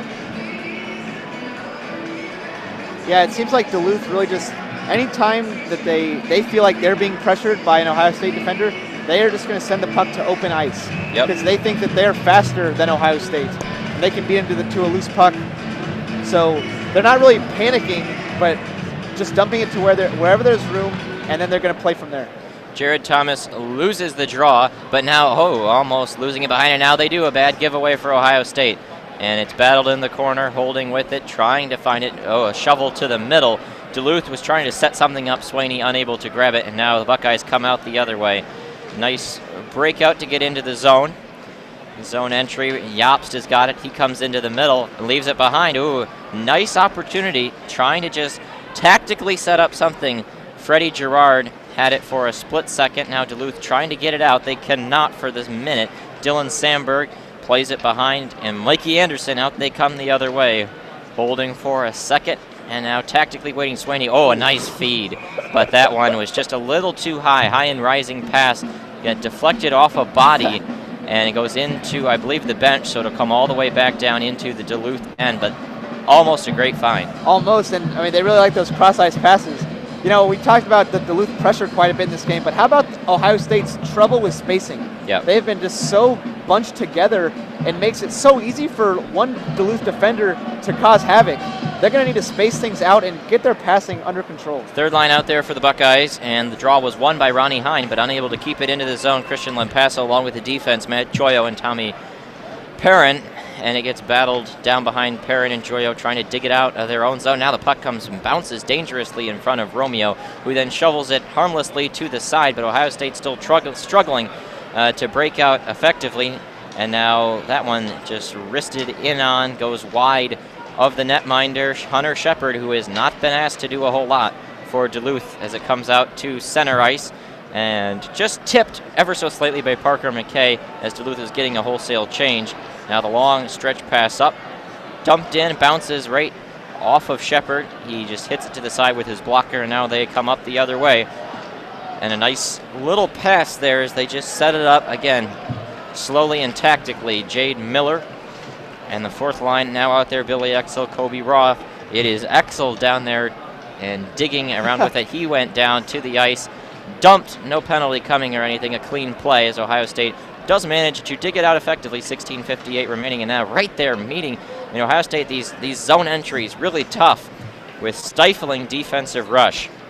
They Duluth reminds me in a lot of ways right now of the Nashville Predators in the NHL. Just a loaded blue line. I like that. That use their puck moving ability effectively, but now an opportunity, and look at that play, wow. A 3-on-2 potential coming for Ohio State, and just stepping up is Scott Perenovich, who is the NCHC Rookie of the Year, was named the College Hockey News Rookie of the Year, stifling a potential odd man rush for Ohio State single-handedly and creating a good look there for Duluth as they're now in the offensive zone, and we've got the Let's Go Bulldogs chant coming for Duluth, who is definitely the home team. And now skating in ever so slightly with it is Joey Anderson. A shot in on net. The puck is loose. Dougie around behind trying to find it. Comes out to the point. Pass across, and now an opportunity to shot. Sandberg, and it goes into the glove of Romeo. Now pushing and shoving. We've got a couple players getting into it. Dakota Joshua and Riley Tufte. Peter Krieger pushing in front of the Ohio State net as another good look, and this shots continue to be just incredibly lopsided. Looks like we're going to have double minors coming. So perhaps 4-on-4 unless they give them fighting penalties. We'll have to see what the call is, but one Buckeye and one Bulldog going into the box. It's going to be 27 Riley Tufte, and I assume it's Dakota Joshua. It is, yes. Joshua, yes.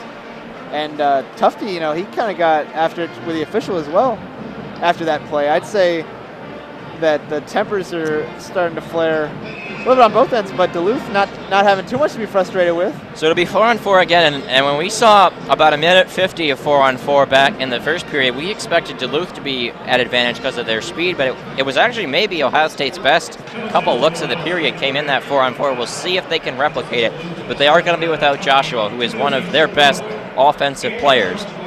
It's not the guy that you want sitting down, but Tufte isn't. Yeah, he's a good offensive player too. So and now a shot is blocked, stick out there by that. Once again, really good defensive players getting sticks in the way, blocking a shot goes high and over top. And again, this is the game that is the goalie's best friend. I mean, Hunter Shepard, a really talented young player for Duluth, having to be asked to stop 5 shots in almost 25 minutes so far. Not asked to do a whole lot, and he's playing behind a really good defense. Yeah, the kind of workload that he dreams about at night when his head hits the pillow. So Jared Thomas wins that draw back to Dylan Sandberg, and now puck is actually picked up by Ohio State. They're going to have an opportunity with it, cutting over to the middle, but good aggressive defensive play from Dylan Sandberg to stifle it at the top. Tanner Lisinski, perhaps the best player for Ohio State, using his ability to move it around. Sasha Larocque passes it back to Lisinski on the right wing boards. He's going to cut around behind. Ooh, and a nice centering pass, but just too far for anyone to grab. A couple sticks in the way, but no one able to pick it up. Wyatt Egge has to backtrack into the neutral zone to pick it up. But again, good looks so far for Ohio State.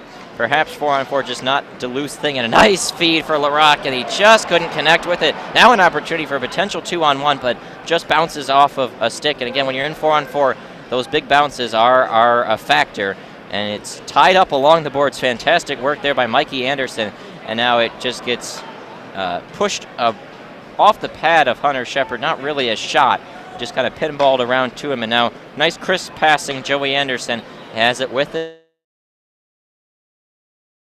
Shoveled over to the boards. Tommy Perrin, who's been a little bit physical in this game, perhaps a tad frustrated early on. He's been getting into it, mixing it up. We've seen some physicality between these two teams. That's why guys are in the box. Now puck comes free. Nice poke check by Hunter Shepard. Puck is free in front of the net. Oh, and they just fire it over. Shepard can't find it. Where is it? And now it is finally picked up. The Bulldogs shoveling in along the side. Peter Krieger leaves it behind himself. Over across Scott Perenovich. Picks it up. Oh, and a nice little move. He is a good skater. 3 seconds remaining in the 4-on-4. Cuts into the offensive zone himself. Looks for a feed across. A nice pass. Opportunity. They play it in front. Opportunity lost by Duluth, but now back to the point. Perenovich has got it. He swings it along the boards. Down below was Tommy Perrin trying to dig it out, but this aggressive forecheck for Duluth, trying to get that big third goal, and just gets shoveled aside. Riley Tufte gets bumped over, and now it comes all the way back out. Tufte and Dakota Joshua both out of the box, and it's Joshua leading the forecheck, an opportunity, and a nice stick lift as an opportunity to grab it there. Maybe Christian Lampasso could have had a shot at it, and now as both teams kind of getting changes and just settling back down after some frantic 4-on-4 play as that puck goes lifted high up into the netting.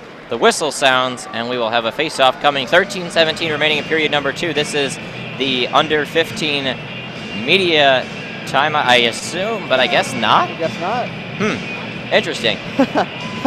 Well, yeah, I mean, you'd think that Duluth, with the speed they've shown, especially in the first period, would love this 4-on-4 open space kind of style, but I'd say Ohio State was definitely more beneficial playing that kind of way. Not able to generate any goals, but definitely looked like more comfortable. They've looked good in 4-on-4, have the Buckeyes. Now in a potential odd man rush. Oh, and a nice pass, but once again, it's just right, you know, this early blitz was perhaps kind of a just dazed and confused type thing, but since then it's kind of reminds me of Space Jam, you know, with the talent just lost. Things are just off for Ohio State right now. The Monstars came down to form a hockey team, and they took the passing ability from the Buckeyes. They're just a little bit off. I mean, there's been centering feats that have been opportunities, and they just can't finding them as they have another opportunity here in the zone entry. Now it's loose in front. Oh, but a nice clearing play. And uh-oh, look at this. 2-on-1 coming, but we got a penalty or a guy in the net. Interference coming to Duluth, so a power play opportunity coming up for the Buckeyes, and now we finally do get the under 15 timeout. And it is fortunate for Ohio State that was a penalty, not just because they'll get the power play, but also because there was a 2-on-1 coming for Duluth. But headed over to the box. An opportune timeout as well for Ohio State, able to draw something up maybe for this power play. There is Mikey Anderson going to the box. Great opportunity for them. And, you know, like you said, Ohio State just a little bit off and unable to really collect the puck cleanly. That's where they've had a lot of issues, is just their stick handling. Yeah, because they've had good plays. I mean, they've got playmakers in Tanner Lisinski, Dakota Joshua. They've had open passes, but just haven't quite, you know, hit the tape-to-tape precision passing. Well, I think you said that you said numerous times, like, oh, good pass or good cut for Ohio State, and immediately following those words, it's been, but they were unable to collect the puck. You know, it just hasn't come together yet. Just unable to formulate the entire play from start to finish. And now it looks like they're sharing some dad jokes on the Jumbotron. We did get to see, I was able to look up at the TV monitors we've got for the ESPN2 broadcast of this game, and a bad penalty for Mikey Anderson. There was a scrum in front of the net, and falling down to the ice was a Buckeye player. I couldn't catch the number exactly, but even after he was down, Anderson was still cross-checking him from behind. I don't know what he was thinking, but Anderson's a young player. He's one of 5 freshmen of the 6 defensemen Duluth plays, so a bit of a rookie mistake. The freshman from Roseville, Minnesota. He was one of the several Bulldogs to play in the World Junior Championships, a draft pick of the Los Angeles Kings. So here we go for Ohio State, number 6 power play in the land. This is their chance to get back in the game with 12:30 remaining here in the second period. Still trailing 2-0 to Duluth. He couldn't see himself doing it. And the last dad joke mentioned was, why did the Invisible Man turn down the job? And the answer was because he couldn't see himself doing it. That's a solid one. That's a good one. I respect that one. I respect that one. So here comes the power play. Ronnie Hines got it. Now an opportunity to pass across. Puck is free. It's loose. Oh, and a great job. It's blocked in front. They're still battling for it. Puck is free. And just a helter-skelter sequence there. An empty net look. And going down to the ice where the Bulldogs couldn't catch the number of who exactly it was. It was a defenseman out in front.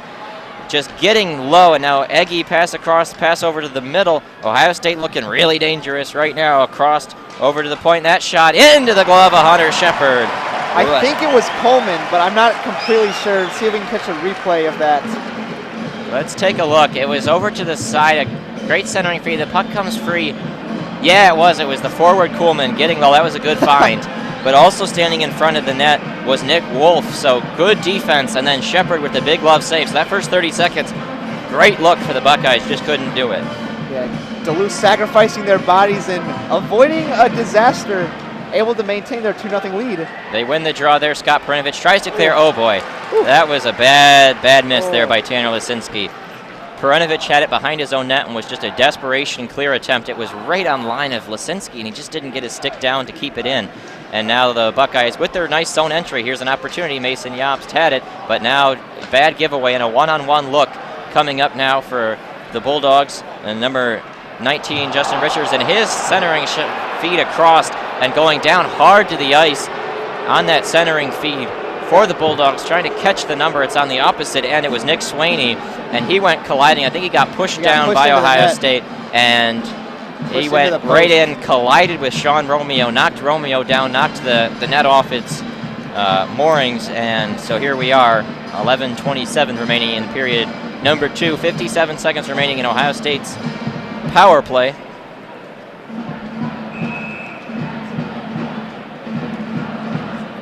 We've got a Let's Go Bucks chant going for the Ohio State fans over on that side of the ice. It looks like Duluth brought some cheerleaders with them in their end of the ice as well, getting in. And as we're looking at that replay, yeah, indeed, it was Swaney. He kind of got tripped, and I guess they're calling it incidental contact, but he went in hard on that post. A dangerous play, but that's why the posts aren't affixed permanently.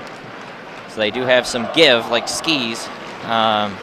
And now comes all the way down. Sandberg tries to clear it out, but a nice pinch over on the boards by the Buckeyes, trying to set something up, battling for it. Dakota Joshua out there with his second line attackers, Brandon Kearney as well. And now the puck comes out free, and it's picked up and now cleared all the way into the neutral zone. Jared Thomas couldn't quite get it the length, and now left behind for the Buckeyes.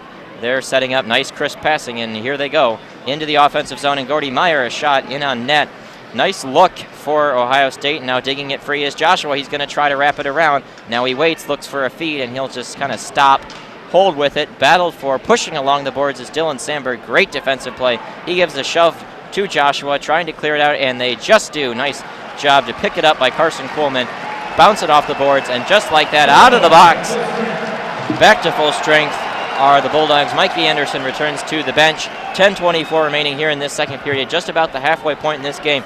Score remains Duluth 2, Ohio State 0. And now a big takeaway. Here's an opportunity coming right in on him. McKay looks for the trailer, and now the puck comes free. A slap shot was panned on. Some opportunities there for Duluth to try to make it 3-0. A nice bounce pass off the boards. Here comes Ohio State, but that shot goes wide of the net. Buckeyes playing with a bit more pep in their step thanks to this power play. That's kind of made these shots a little bit less lopsided. It's still 20-11 in favor of Duluth. And they get just past center ice. Well, they will dump it on deep. Justin Richards heads off to the box to look to get a change. It's taken away. Woo, down and low. Parker McKay takes it away. Now a pass across looking for a feed. Sandberg, ooh, he had an open man. Just missed him. Bounced off the boards to it, though. Laid it down behind. Mikey Anderson's got it. Bounced around. It's still loose on the ice. Buckeyes finally pick it up, and they bounce it off the boards. And now it comes on down. Dylan Sandberg's got it. He plays it on over. And now up to Mikey Anderson, and he tips it into the Ohio State zone, approaching the 9-minute mark of this second period. Duluth still holding that 2-0 lead, but holding it rather comfortably, continuing to control play when it is on 5-on-5, and Perunovich has a takeaway. He gets just kind of knocked down to the ice. Ohio State clears out to center, but now taken away. Here comes an opportunity for the Buckeyes right in on that. Oh, and a great poke check. Holy cow, this defense is putting on a clinic tonight. Nick Wolf got his stick in there and pushed it away from the fourth-line winger Luke Stork, who had a look before. Now bringing it on in is Tommy Perrin down behind the cage, picked up by Perrin. He's forechecking for a defenseman. Perunovich down there pushes Yops to the boards. Nice job to try to hold it, and now it's cycled along the boards. Nick Wolf's got it, just pushes it on up, trying to clear it out of the zone. Joey Anderson gets it into the neutral zone, and now shoveling on down Jared Thomas, where it will then get played off the boards, kicked off a skate, and now Ohio State will pick back up with it. Waiting with it, and they try to come back on in. Matt Joyo down low, and now falling down to the ice, Duluth, but a nice centering feed taken away, going down to the ice to block it for a split second was Jared Thomas. That's a great play. And now the puck comes out and then cleared by Duluth. They are playing really disciplined hockey. Any chances Ohio State gets being stifled, and now some contact in the neutral zone. No call as it gets picked back up by Anderson. He flips it all the way back down, and now held by Duluth. Battling for it. Puck comes on free. Oh, and a quick shot opportunity goes wide of the net. Still holding at that 20-shot mark, and now an opportunity for Duluth down below the net. Swinging along the boards, it'll come out to the point. Laid behind there as they continue to try to look for the nice feed. Cutting over to the middle is Perunovich. He leaves it behind for his defense partner, Wolf, unable to connect, so 7:20 remaining. not a whole lot of whistles right now. Both teams really going at it. These shots not being held for frozen pucks. No whistles. Fast-paced action. And a little poke check there, nicely played. Now goes on down below. And waiting for a change are both teams. 7 minutes exactly remaining here in the second period. Shot still 20-11 in favor of Duluth. 2-0 in favor of the Bulldogs in the scoring column. Wolf bounces it off the boards, and he gets shoved to the side very quickly. A nice authoritative play by Sasha Larocque, one of the alternate captains for the Buckeyes, and now getting just clocked at center ice was looked like Peter Krieger or Jade Miller. It's tough to tell the difference between the 5 and the 6 there from this high vantage point. But now an opportunity for the Buckeyes. They pass it along the boards, trying to set something on up in the offensive zone, trying to get back into this contest. And now Sandberg trying to dig it out. He's the defenseman in and on the play for the Bulldogs. Goes down behind the net, played off the boards, up along the side. Trying to dig it out is Billy XCel, but held in by the Bucks.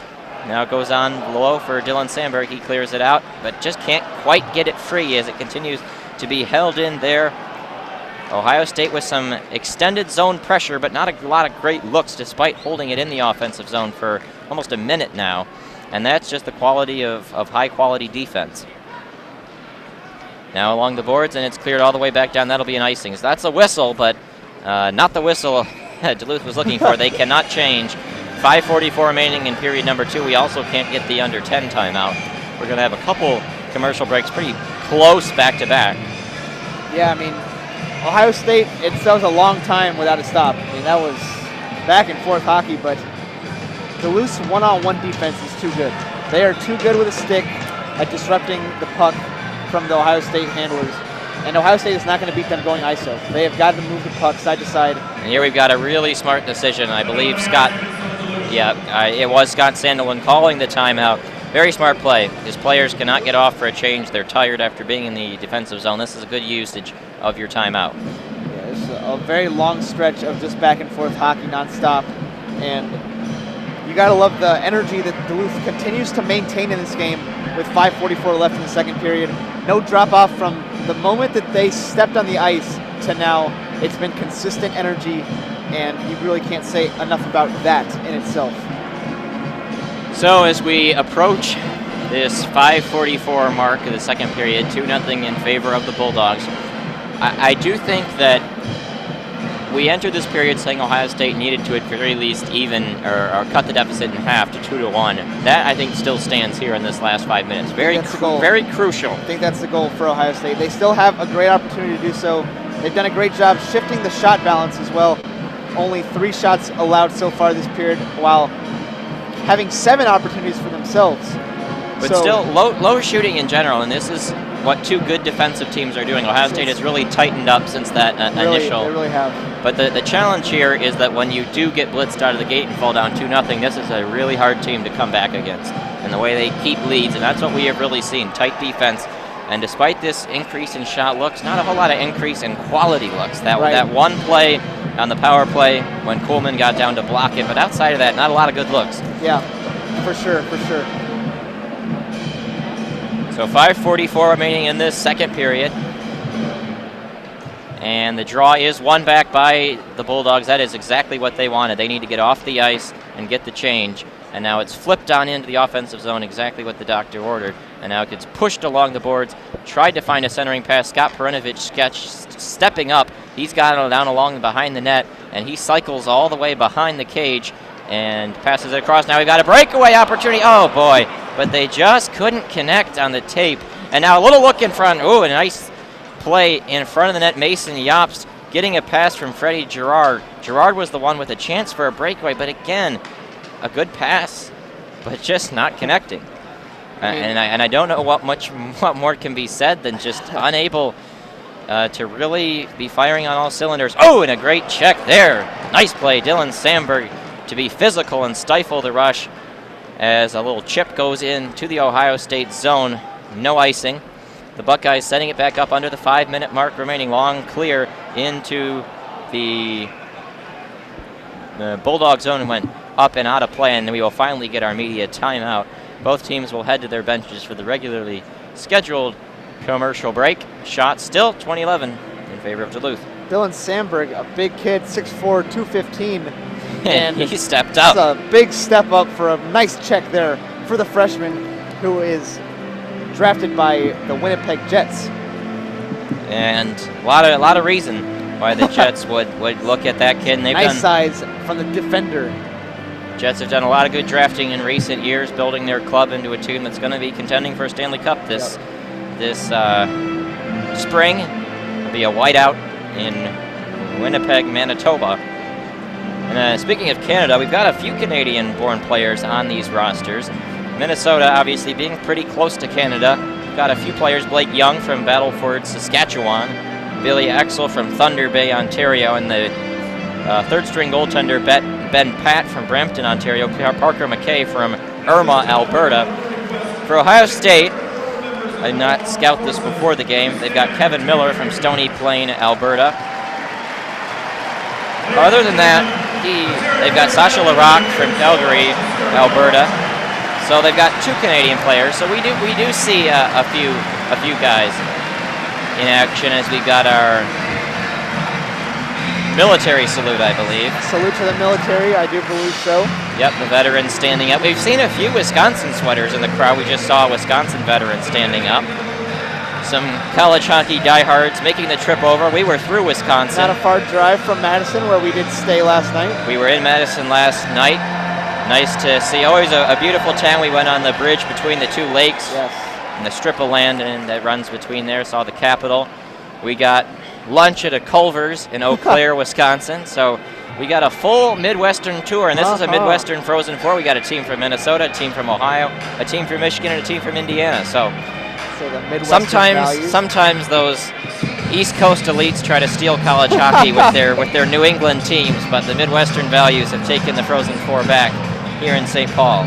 The Midwestern values prevail, and it is four teams that play really hard and really good hockey here in St. Paul. So the Bulldogs win the draw at center ice and now chip it on deep. 4:37 remaining in this period. Matt Joyo played it down behind. Dakota Joshua is along there with his second line as it gets flipped out into the neutral zone, played along the boards for a quick second by Mikey Anderson. He's out there with Dylan Sandberg. Anderson is the one. Oh, and a big collision at center ice. No penalty. It was incidental contact. I don't think they were aiming to do that.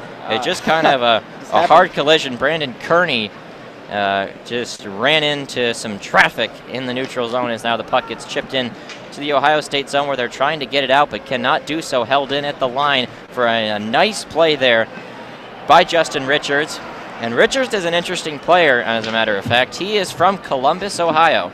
So playing the hometown team is Richards, freshman. And now coming out, nice little toe drag by Brandon Kearney to get it on out.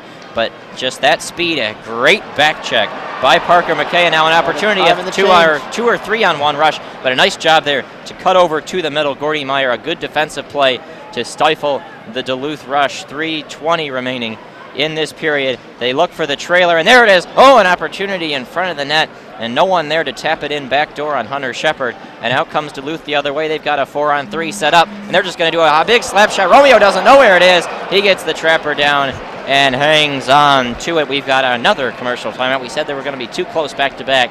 Here's the under 5-1 with 3:13 remaining in period number 2. Shots 21-11 in favor of the Bulldogs. 2-0 the score in favor of the Bulldogs. We've got to name that mascot. You know that one. Oh, the Providence. It's the Providence Friar. Ugh. Providence was eliminated in this tournament early on, the first round, I believe. Or no, I think they made the second. I think they lost to Notre Dame. We haven't done all of our scouting yet. I'm not sure what that is. Providence mascot's got to be one of the scarier ones. I have kind of no looks idea like a Western it's the Kentucky. Western Kentucky Big Red. Kind of looked like a Grimace's red brother. It's like a character from Sesame Street. Not sure about what this is. Who are these people? It's a lumberjack. The Long Beach State Prospector Pete. They're a big baseball school and a softball school. Don't know about hockey. They don't play a lot of hockey and basketball as much. So that was our name the mascot. We've got just a few minutes remaining before this second intermission. We got the Capital One What's in Your Wallet shuffle They're going to be hiding the Capital One credit card in 3 wallets and then switching the wallets around. Not sure if there's a prize involved or not. Maybe it's just for entertainment's sake. Always got to go with the middle one. It really has filled up. It's a full crowd here tonight. There are some open seats, but you got to imagine a stadium like this, a lot of folks still at the concourse. This is about what you get in any one night of full capacity. Yeah, a huge venue for hockey. Three levels really, and still pretty nicely full. I expect probably even more people will show up for the night game, wouldn't you? I think there's a chance. I think if you're a St. Paul organizer, I think the best case scenario is probably a Duluth, Michigan final. I think that would be really well attended. Obviously, to have Duluth here in a final would be big for attendance. I mean, it'll get attendance anyway. These events always do, but that would be quite well attended. Yeah, I mean, a Saturday night final as well was going to be a lot more so than probably a Thursday night. Yeah, that really too. Thursday, and it's a better time. Evening, yeah. Yes. And that pass straight out of the face-off. Ohio State leads the rush, but a pass deflected and picked up right in front of the Duluth net. Hunter Shepard watches as his defensemen dig it out. Here they come the other way, a potential 3-on-2 rush, maybe a 4-on-3 as a trailer is coming. Ooh, great feed. They're looking for the center, but a great back check by Ohio State, and who has really tightened up their defense. The problem is Duluth has not let up the defensive alignment, and still not a lot of chances for Ohio State to come back in this game. Getting knocked down to the ice there was Peter Krieger. Trying to dig it out are the Bulldogs in the offensive zone. Ohio State chipping away now, and look, here's an opportunity to pass to the center. Perunovic's shot is loose in front of the net, and now dug out by Ohio State. They lead the rush into the neutral zone, but again, just kind of a sloppy pass. Perunovic steps up, banks it off the boards, and now a dump and chase coming for Ohio State. Not really the chase part, though. They were getting a change. Perunovic has it behind his own net. 2 minutes about exactly remaining. Shots now 22-11 in favor of the Minnesota-Duluth Bulldogs as we got the Let's Go Bulldogs chant going from the home crowd. And here it comes right in on net. Centering pass. Oh, and a great save, Romeo. And Duluth with a good look, an opportunity for that third goal. And that shot by Perunovic is deflected. The faceoff will come to Romeo's right in the offensive zone for Duluth. Big save by Romeo. Probably Duluth's best opportunity to score so far in the second period. And if that would have gone down, a 3-0 deficit for Ohio State, I don't think it would have looked too good for them. Talk a lot in basketball about the dagger shot that kind of puts the game away. That could have been close to it. That could have been a dangerous dagger. Sean Romeo hanging on to life so far. Only 1:49 left in this period. I think Ohio State would love to score a goal, but allowing one would really be trouble. That'd be 2 times worse. Jared Thomas is unable to win the draw. He loses it to Ohio State as the Buckeyes come on out. It was Dakota Joshua who won that draw for the Bucks. And now behind the net, dug out for a quick second, skating around with it is Brandon Kearney. He gets out to the point, passes it across to Gordy Meyer, and nice ricochet. These are kind of bouncy boards down behind the net. We saw that awkward one with Sean Romeo early on in the contest. That was almost a third Duluth goal with like 4 minutes in. There's a quick shot, a one-timer look for Kearney. Nice opportunity. That was one of Ohio State's best looks of the day. A nice one-time trigger from the right point, but now digging it out. Here come the Bulldogs the other way. And they come on in. Dumping into the zone, Jared Thomas will chase after and allow the Bulldogs to get a change to help follow him up. And he, going up against 3 Buckeyes, does a great job to bog down the Ohio State defense. They finally do kind of get it free, but now an aggressive forecheck and a takeaway. Here comes Duluth on in. Puck is free and taken away. That's a nice job to get back and make sure there's nothing coming. A long stretch pass up, and that'll be an icing. Oh boy, I don't agree with that. And now falling to the ice is Dylan Sandberg. A lot of booing coming from the Ohio State end. There was a quick chase in on net between Mason Yacht and Dylan Sandberg to try to claim the icing. They say Sandberg won it on this hybrid icing they use now in college hockey and in the NHL.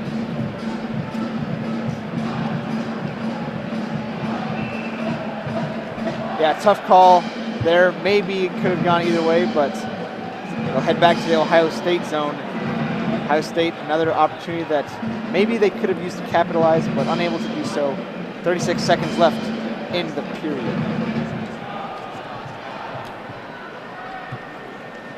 So, taking the draw now for the Bulldogs was a quick look there. Jade Miller had an opportunity, did not win it, so Ohio State is able to clear it on out, but quickly just suctioned on up by the defense for the Bulldogs. Sandberg and Anderson, that second pairing, who have really become elite here down the stretch. That was something that was mentioned in a lot of the scouting reports I read about the Bulldogs, reading up on this Frozen Four. 12 seconds remaining here in the second period. Ohio State looks kind of content to just let the seconds run out. A long pass on in, looking for no one in particular. Bounces, again, a big bounce in front of the net. Shepard got his stick out, and the horn sounds. We enter the second intermission with our score, Duluth 2, Ohio State 0. Shots 23-12 in favor of the Bulldogs. And we now enter that dangerous period for Ohio State with, again, Duluth, the best of any team in college hockey in shutting games down when they lead after 2 periods. Going to be mighty tough for Ohio State to come back in this one. Yeah, I mean, Duluth, you said the record speaks for itself, and Ohio State was able to generate more shot opportunities for themselves, but they have not been able to convert, and Duluth showing no signs of really letting up in that regard. They have one more opportunity to do so in the third period, but Duluth seems to be firmly in control of this game. And so I think that that second period was really a good example of why Duluth is so strong at holding leads, is that even though they're protecting a lead, it doesn't really feel like it. You know, they're not sitting back, they're not turtling at all. They're staying aggressive, and their defense is just kind of like you know, like one of those, what was the old ShamWow, you know, those towels that suction up spilled liquids. Like, the moment the puck comes in the defensive zone, the defense just suctions it right up and get it right out. I mean, it is really impressive. I love it. So it's just been impressive all around display for Duluth, and they 20 minutes away from clinching a trip to the national championship game for the second straight year. So you've now got a contest. We've got 2 contestants, one Ohio State fan, one Duluth fan. These are 10-year-old kids who have to put on hockey pants at the face-off circle, and they have to get out to the blue line and put on a jersey. Then they have to get out to center ice and put on gloves. Then they have to grab a stick at the other blue line with a puck, and then skate on in and try to shoot. Oh, and he missed it. The Ohio State kid now has missed twice wide right, and there he scores. And he does a Superman slide out at center ice, so that young Ohio State fan gets the W in the contest. And of course, they make him put on a Minnesota Golden Gopher jersey. They are officially the host school for this Frozen Four in St. Paul, Minnesota. You're listening to WCBN Sports' coverage of the Frozen Four.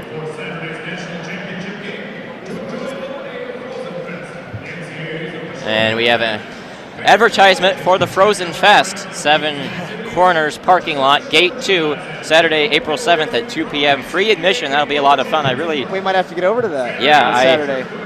That'd be a lot of fun. Again, hoping Michigan can beat Notre Dame in this second game to get on down there and before a national title game. Either way, we're going to be here and to observe, take it on in.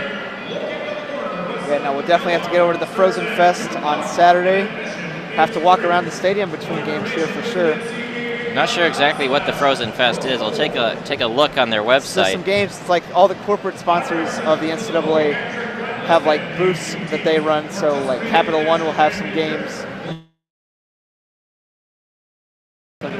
Something that they'll put on free to the public, it looks like, and there'll just be ways to try and get fans to interact with the corporate sponsors and at the Fan Fest.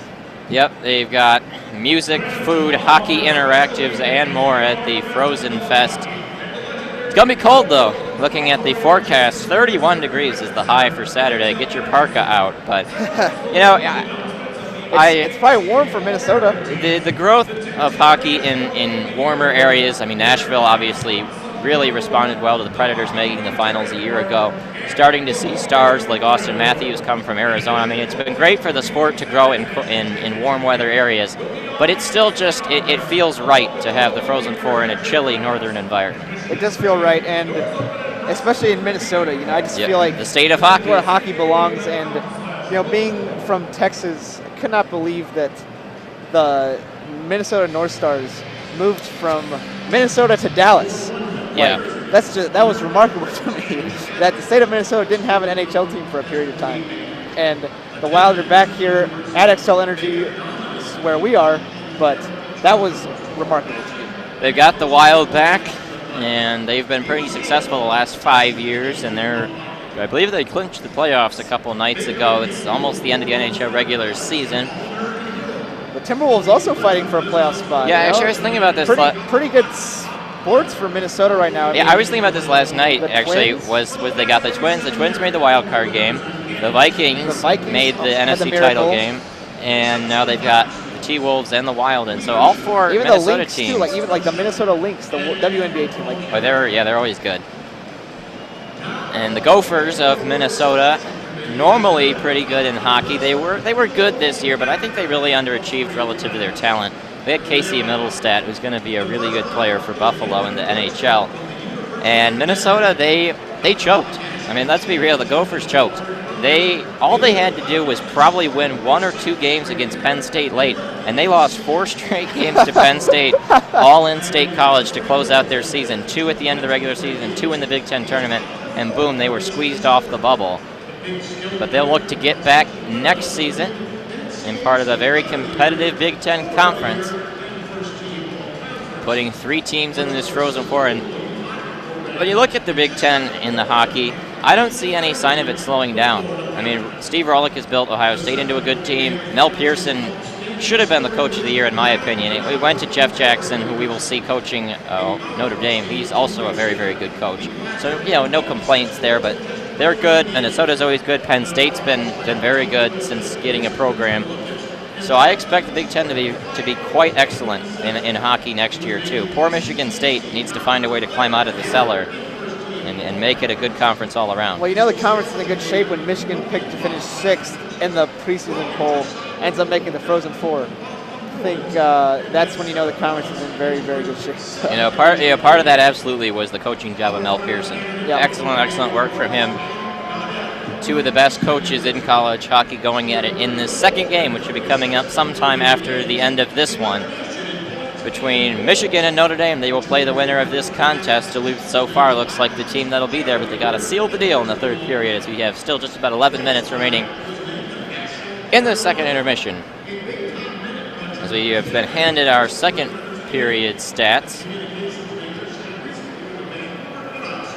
To take a look at this.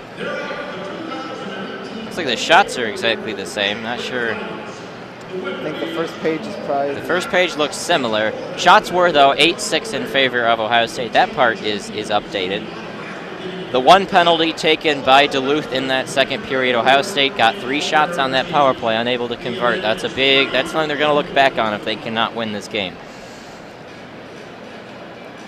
And obviously, it's been remarkable how few shots Hunter Shepard has allowed, or has been forced to save. That the defense has given up. I mean, 12 saves for Shepard through 2 periods, no goals given up. Just not asked to do a whole lot. Well, it's another Duluth stat that's held up. They're only allowing 25.6 shots a game, 7th in the country, and they are well on their way to keeping Ohio State underneath that mark. Only 12 shots allowed through 2 periods. Yeah, I had been scouting early on. Duluth has not allowed 30-plus shots in 10 games. Minnesota State and Air Force had 33 shots on goal combined in that regional. So that was definitely something to watch for. Well, that's an impressive stat in itself, because one of those games went to overtime. Yes, Minnesota State went to overtime. It didn't go long in overtime, though. Duluth scored the game winner 50 seconds in. Then it got called back, and then like 3 minutes after that, they scored the game winner. So we've got on the TV, we have some pregame for the Notre Dame-Michigan matchup. We're looking forward to that one. 2 teams that know each other, 2 conference rivals that played 4 times this year. And I think Michigan's a good matchup for Notre Dame. I think that's a team that gets Notre Dame out of their comfort zone. And if the Wolverines can stay out of the box, they will have an advantage in 5-on-5. In those 4 games against each other, Notre Dame scored just once at 5-on-5, which is pretty astounding. And Michigan scored 7 times at 5-on-5, so that's obviously the keys to the game for that one. But that should be a fun matchup. Yeah, I mean, we saw Michigan sweep Notre Dame towards the end of the year in February. Yeah. And really the first 2 games, you kind of have to question the full validity of those. Some of the Michigan players were out with the USA junior team, like Quinn Hughes and Josh Norris were gone, and Michigan still held Notre Dame tight. So Notre Dame, for some reason, seems to have trouble with Michigan, more so than other opponents in the Big Ten. But that's very encouraging for the Wolverine team that will take on the Fighting Irish in game number 2 of the Frozen Four. Yeah, and that is something you have to keep in account, I think, is that when you look at a team like Michigan, I mean, Ohio State and Notre Dame have been terrific and stellar all year long, but a team like Michigan, which was not expected to be a whole lot in the Big Ten, they have really grown as the year has gone on, and that, something you have to keep in mind is Michigan is not the team they were in January. They're certainly not the team they were in November. And I think there's something to be said for that for Duluth too. They got off to a bit of a slow start. And with the 16 losses, not a record that jumps off the page, but they've got a lot of talent and they're playing with a lot of confidence. They're a talented squad. As we continue to, go ahead. I'd say with the youth, it's the youth that came on campus. College hockey, obviously a huge step up from what most of these guys are used to playing. So it just took some time to adjust to the game. I think I made the comparison earlier with Michigan. Both teams were very young. Michigan, I think, is the youngest team in college hockey. Yes, they are. I think I had the stat earlier in the year. They're either the youngest or like the 2nd or 3rd youngest. I know Quinn Hughes is the youngest player in college hockey. So, I mean, the youth take some time to mature and materialize at the college level, but once they do figure it out, as we saw with both those teams, they are plenty capable and talented of making a run to the Frozen Four here in St. Paul. And that's just been how both those teams have kind of had their seasons go. So as we continue to look around at this crowd, again, a lot of folks now in the concourse getting some snacks and some food. We'll have to get that in between these 2 games. This game has moved along at a pretty quick pace, I must say. Yeah, I'd agree. I mean, there's some play-by-play calls where you're going for a couple minutes there. Yeah, speeding right along. Game started at 5 p.m. Central Time. It's about 7, almost 7, 6:52 exactly. So I suspect this will get done about 7:30, and the Michigan game slated to start about 8:30 Central Time. So we will have about an hour to get some food, look around the stadium, then we'll be right back at it. Yes. For the Wolverines and the Fighting Irish for the right to play the winner of this contest for the national title on Saturday night. It's exciting times for Michigan athletics. Not only the basketball team, obviously a tough loss in the national championship game to a very good Villanova team, hockey team here at the Frozen Four. The women's gymnastics team also this weekend has their regional down in Tuscaloosa, Alabama. If they are able to be victorious in that, then they have an opportunity to compete for the NCAA championship in 2 weeks, which is in St. Louis. They did win the Big Ten regular season and tournament, so good for them. The softball teams and the baseball teams both doing great work here early in their seasons. Baseball team on a bit of a winning streak. Softball team has been on a tear since opening 6-6 on the year, but both teams are supposed to play this week. Not able to due to unfortunate weather. That we got caught up while we were leaving Ann Arbor as well. It was snowy in Ann Arbor, but not nearly as bad as Wisconsin. Wisconsin got blasted earlier this week, and as we were making the drive through northwestern Wisconsin on the way to Minnesota, everything was coated in snow. Just white outside, yeah. Yep. I mean, it felt like February. Not the April that I'm used to seeing, my man. I think the men's gymnastics team from Michigan as well has the Big Ten championships this weekend in Ann Arbor, actually, at Chrysler. So got to see them before we were at the Chrysler watch party for the national championship game. So good luck to them. But just really good all-around efforts for Michigan athletics this school year, I'd say. Yeah, it was a really good performance, and I think the commonplace for Michigan this year was improvement, and the team's getting better. The hockey team has gotten better as the year has gone on, and certainly the basketball team grew as the year has approached. So that's the sign of good coaching. As we now have about 4 minutes remaining in this second intermission, and you know, if you're Scott Sandelin, you're just telling your guys to keep the foot on the gas. Yeah, you want the speed and tempo to stay where it has been. You want Ohio State to be uncomfortable with the tempo, and that's what Minnesota-Duluth has been able to sustain. Now, if they'll be able to sustain it for another period is yet to be seen, but it seems like they're very comfortable playing at this fast-paced tempo. Just don't do anything to shoot themselves in the foot if you're the Bulldogs. And Ohio State, you need some of your known scorers to come alive. You need some of these guys to get their own shot, and you need some good passing as well, because I think that the Duluth one-on-one defense has been too stifling. Perhaps so. Looks like some folks in this press box have been helping themselves to some snacks. As everyone getting ready, the teams will come back out on the ice in just about 2 minutes' time.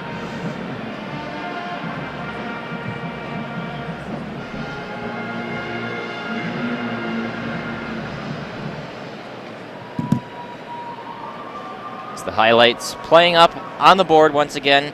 If you are just joining us, our score is 2-0 in favor of Minnesota-Duluth.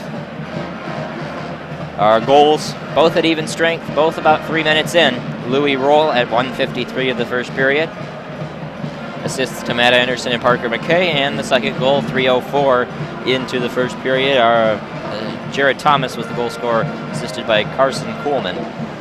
And that is how we got there. It was a quick blitz, and maybe it might be the spectacle, because this is certainly a different environment that college hockey is used to. You know, they play smaller arenas, not a whole lot of media attention, albeit a hell of a lot more than it was 20 years ago when it was really an unknown sport.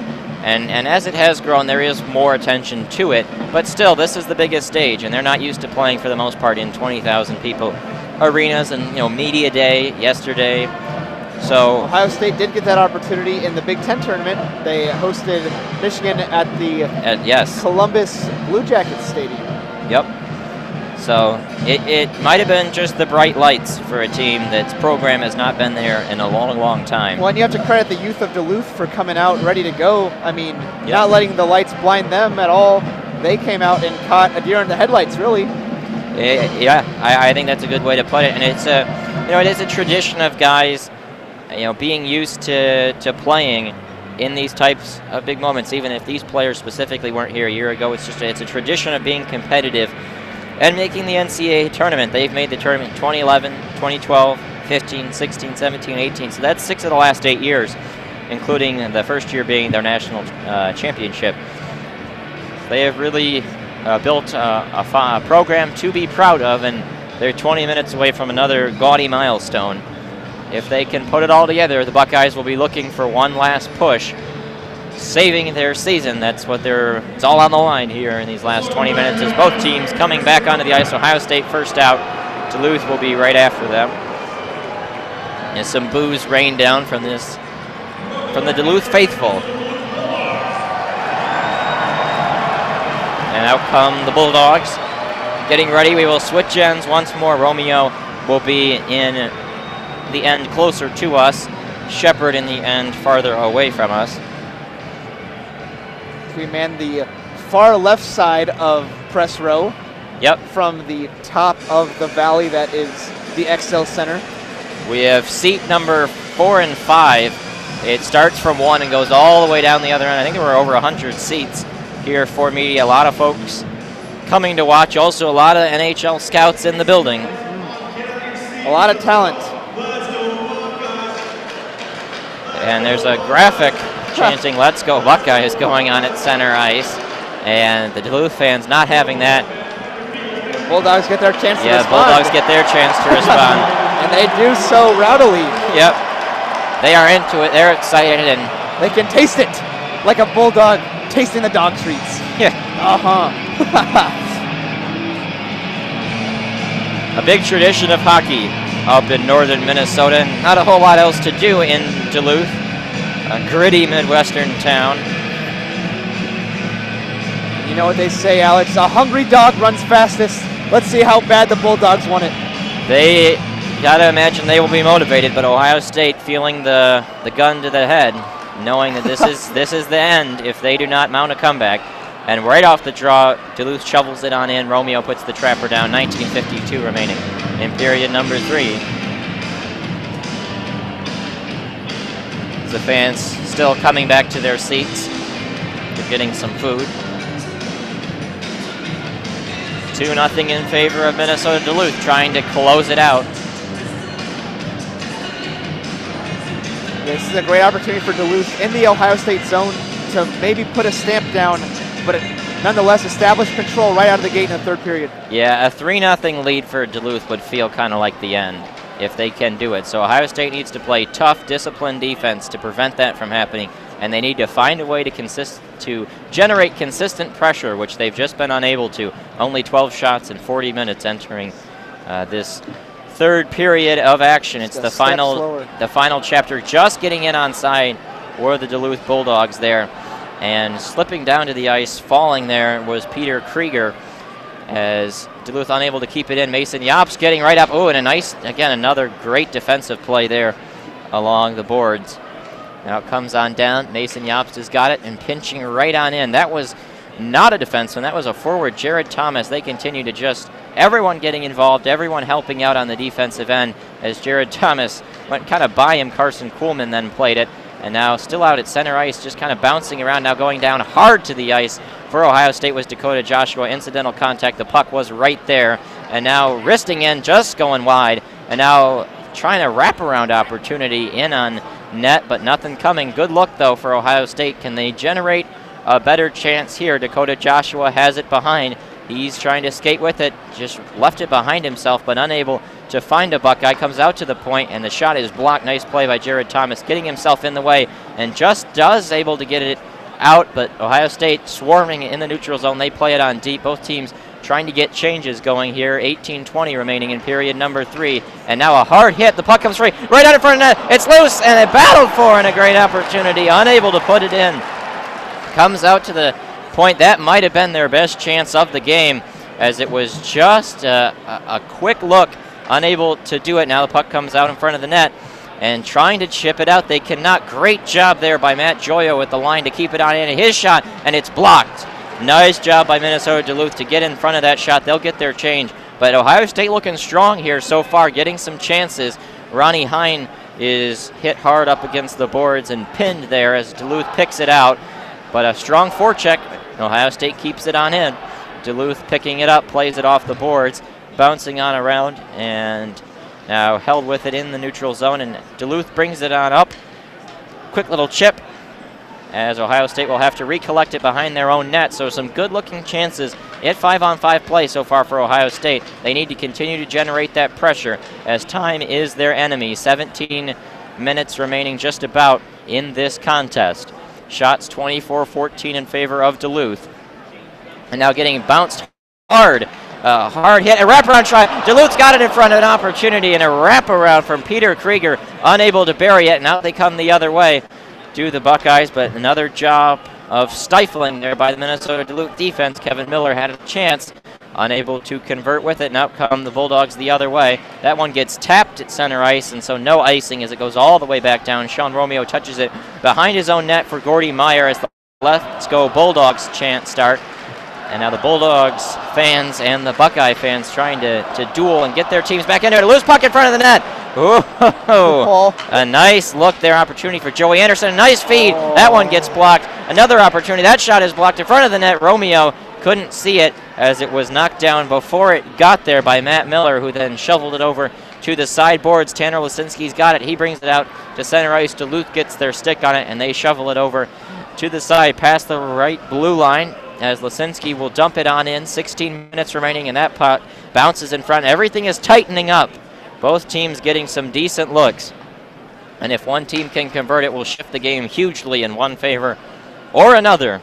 Out come the Bulldogs out to center ice, bringing it on in. Played off the boards by Nick Wolf. And Wolf goes in hard, applies a nice firm check. Brandon Kearney is there, and that one bounces off the boards. Held with it in the defensive end, and now picked up and trying to get on sides. Here they come. A look for Duluth. The shot. That one is blocked.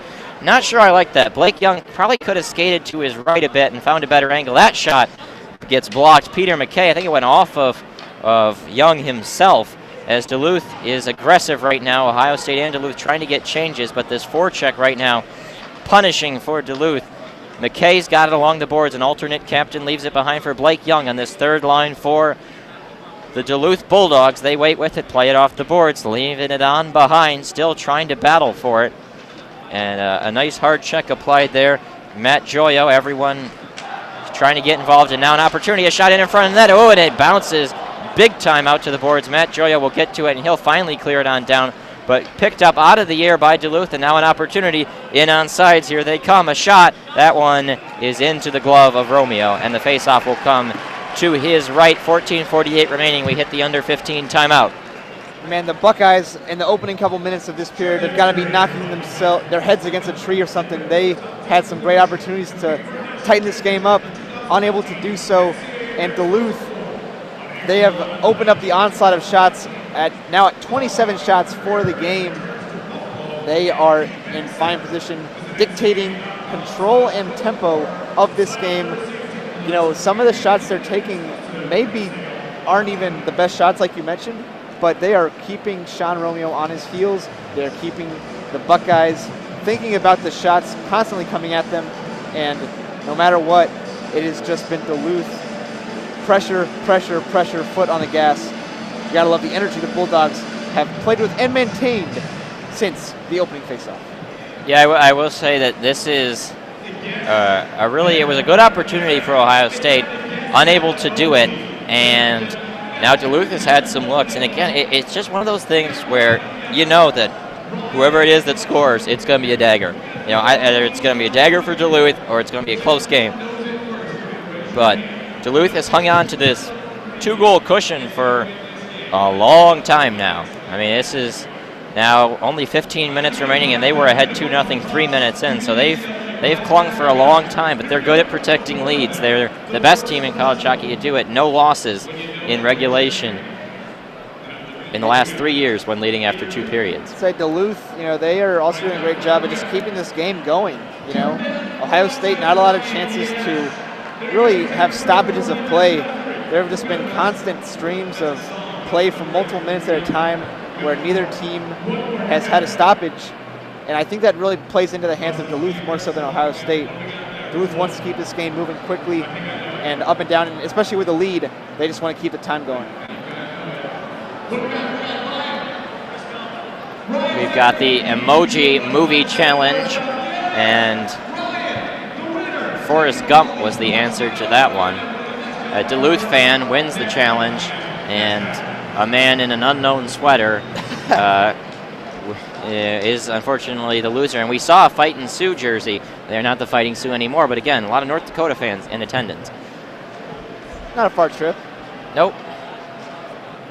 And now the puck comes out free in front of the Duluth end as the faceoff had been won by Ohio State in their own zone. They quickly forechecked, got it all the way up, trying to attack, looking for that goal to cut the lead in half. 14:25 remaining. Now the puck comes free, and looks like we got a penalty coming. I think it's going to come to Duluth. This is huge then. Ohio State needs to score on this power play. Yeah. Yeah, it'll be Riley Tufte going to the box. He's a leader for this team, a sophomore from Ham Lake, Minnesota. The leading goal scorer for the Bulldogs is heading to the box. So Ohio State will trot out that number 6 ranked power play one more time. They've had some chances in this game. They had a really good-looking power play in that second period where they got 3 shots, unable to do anything, 0 for 2 on the game with the power play, but they convert about 24% of the time, so third chance we're starting to get into that law of averages range, where you got to think that there will be an opportunity for Ohio State. They look strong in setting it up, but this really good defense. They've got to finish the job. Now there's a conversation between the captains with the referee at center ice, trying to figure out exactly what's going on here. Carson Kuhlman, the captain for Duluth. Kuhlman is a senior from Esco, Minnesota. Yops, the captain for Ohio State from Speedway, Indiana. It's a 2-minute penalty coming to Tufte, and here is the chance for the Buckeyes to get back in the game. 14:22 remaining in the game. Ohio State 0 of 2 on the power play so far. Got to convert this time around.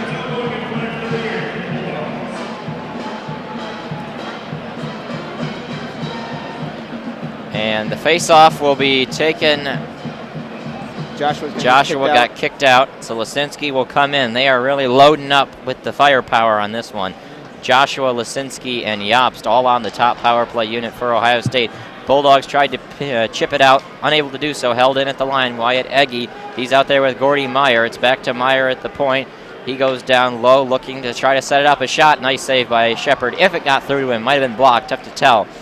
Goes off to the side, where then it's picked back up. Wyatt Egge's got it. He passes it across. Mason Yop skates on in. It's loose in front and battled for. Where is it? It's loose in front, and they don't put it in. I don't know how it didn't go. Now Ohio State still got it at the point. Wyatt Egge is challenged there for a split second, and now a nice pass to the center is blocked aside by Duluth, but Ohio State really looking threatening.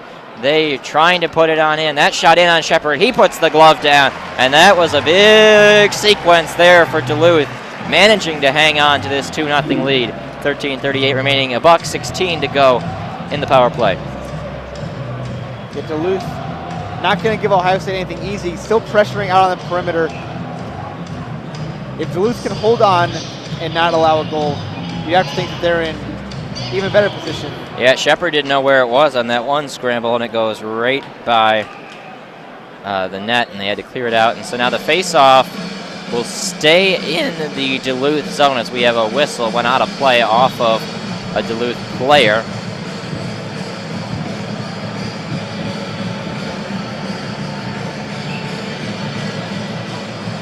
Minute 11 left on the penalty. And now the draw, one back by Ohio State. That's what you need to do to win games on power plays. Win those draws, get it set on up. And now they go in down low, trying to get an opportunity for Joshua. He gets pushed down behind. Jobst will come in with Lisinski to give him some help. It's this first power play unit that is still out there. 55 seconds remaining in the power play. Jobst has got it. He's on the right side. He waits with it and looks across. Now it goes back to Jobst. He skates on in. That shot is blocked. And now it goes down behind the net for Joshua. He's holding with it. He passes it over across to Jobst. Plays it off the boards. Looks for the point for Wyatt Egge. And a nice feed over to Lisinski. He's got an opportunity. Nice pass across. And oh, what a save there. Jobst. It goes down behind the net. Duluth trying to clear it out. Held in at the point by Egge. Across to Gordy Meyer. Now they go down low. Still waiting with it. And they go past to the top. It's Meyer. He skates with it. Oh, and it goes off of his stick out to center ice. Duluth can get it changed. 15 seconds remaining. That was a crucial sequence. Duluth holds it in center ice just long enough to kind of kill this off. 9 seconds remaining. Waiting to get out of the box is Tufte. Skating on in with it, though, is Egge. He had it blocked for a second. Now picking up with it is Ohio State. Pass in front of the net. It gets bounced around, and now it gets deflected out to center ice. Duluth kills it off. Wow. A helter-skelter scramble. Now it's loose in front of the net. And a quick opportunity there. A nice look for Duluth on the offensive end. 12 minutes remaining in this game. And now in a shot is blocked. Now falling down hard to the ice is Kevin Miller. And Duluth picks it on out of their defensive end. They've got to get just kind of set up and now flipped up high into the air. And it goes, bounces off of the ice, comes all the way back down, and now picked on up for a second, but then quickly reclaimed. With 11:45 remaining, Ohio State's got it behind their own net, waiting for it to get set on up with it. Matt Joyo, he passes it up to the forwards and the attackers. Here they come, and now falling down to the ice is Ohio State. Looks like Ronnie Hine got tripped. We got another penalty coming to Duluth. I mean, this last about 5-minute stretch, they are really trying to invite Ohio State back into it. Well, Dylan Sandberg had a great check to finish the last penalty, and Ohio State at 0 of 3 coming now into this one, but man, Duluth doing a great job killing penalties, and you're right, just inviting Ohio State back into this game. We'll see if they can respond once again, but Ohio State has got to capitalize now. I mean, you know, this is, you can only get so many chances, and so sent over to the box for Duluth, number 5, Nick Wolf, a sophomore, the only sophomore defenseman that they are starting in this contest. And Ohio State going right back with that top unit. Joshua, Jobst, Lisinski, Egge, and Meyer. The 5-man unit for the Buckeyes, and the draw is just out. Won by Ohio State, but unable to keep it on in, so they'll have to come out far to try to get this set up. Now they come skating on in with it. Eggy plays it down below by the Duluth penalty killers as there's a big scrum for the puck. Coming up with it are the Buckeyes. Joshua's got it on the right side. Yops has got it on the right wing. He skates up near the point, now comes in with it past the face-off circle. He gets kind of checked for a split second, now it comes across. Wyatt Eggy over to Meyer, holding with it, now applied against the boards. 10:55 remaining, comes back out. Meyer holds it in, a nice job to wiggle and skate on in with it. Looks for Lisinski. Lisinski's on the left side. Yops is on the right. Joshua as the screener in front of the net. Yops back to Eggy, a one-timer. Oh boy, broke his stick. And now the stick got cleared. The puck did not. A big shot in. They score! And Ohio State finally gets the big goal. 2-1. Lisinski comes up big finally.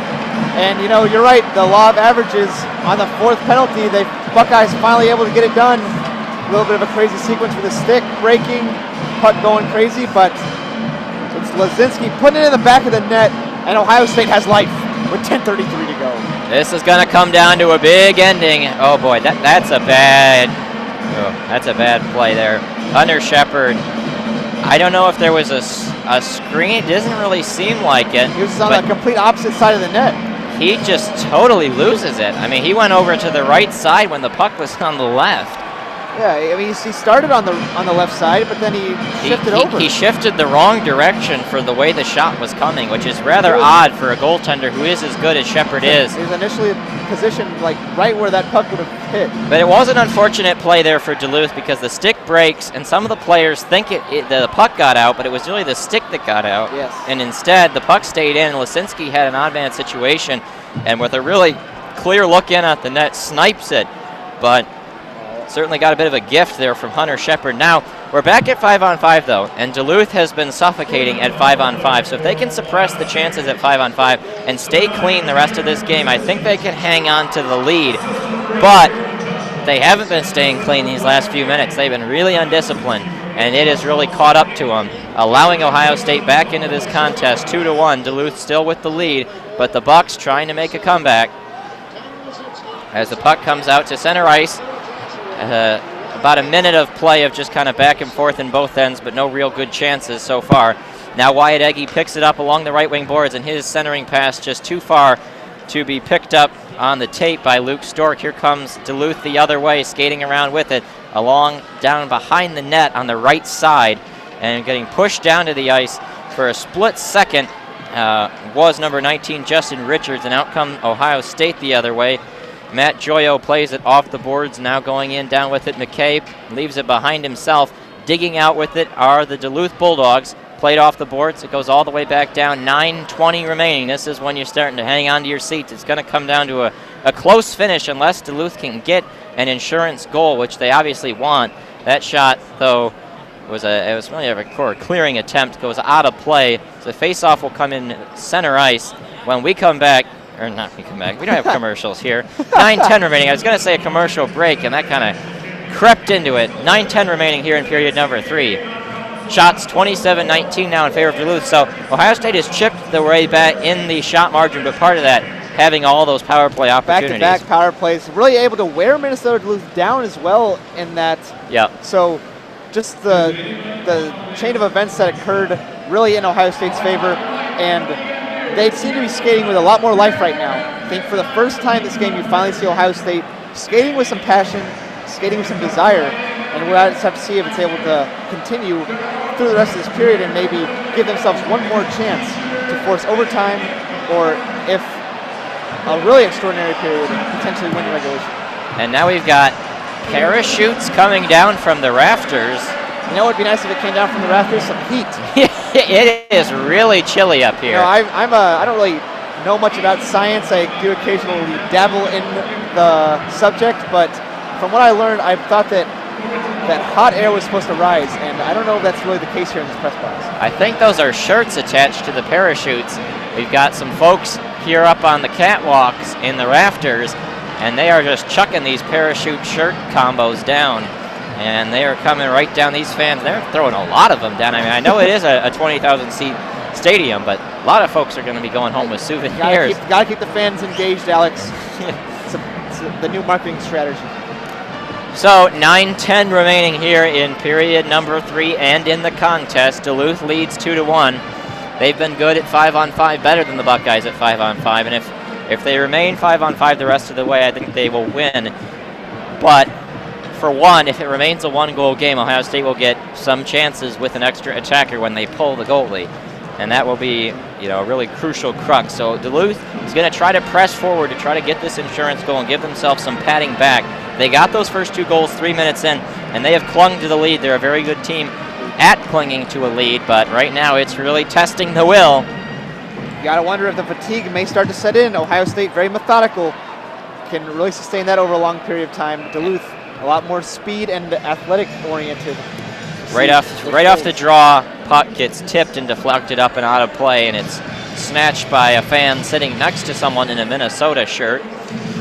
By the way, the assists for the Lisinski goal credited to Joshua and Eggie at 9:27 of the 3rd period, a power play goal. On that first power play unit, that was really all we saw in that power play, and really the one before that and that one. And now a chance through the crease, just goes wide. And so Ohio State continuing to grind, trying to attack. 8:51 remaining in this game in the first of the 2 Frozen Four contest national semifinals. Minnesota-Duluth and Ohio State. Ohio State is a 1 seed, Duluth a 3 seed. Duluth was the last team in. And now an opportunity. Here comes Ohio State coming on up. Yops plays it over to the middle, looking for Lisinski, unable to connect with him in the maroon sweaters into the offensive zone. Duluth chasing in after it and using that speed to get the first one with it is Kuhlman, and now down behind the net, just cycles around. Chipping up, though, is Scott Perinovich, unable to hold it on the pinch. And now the puck comes over along the blue line, and we get the "Let's Go Bulldogs, Let's Go" chant coming from the Duluth faithful, who definitely outnumber any other fan contingency in the crowd tonight. Now a pass over to the center, holding with it, and now thrown on down is Tufte. Right up front, right opportunity, and a great save. Romeo, the puck is still free. They jam away out of the side of the cage, and Romeo gets the glove down to hang on. That was a great opportunity. Riley Tufte, Peter Krieger all down there looking for opportunities, just unable to put it in. Joey Anderson as well. How about Carson Coleman? He's like skated coast to coast all around the horn. I mean, these guys just have unlimited energy.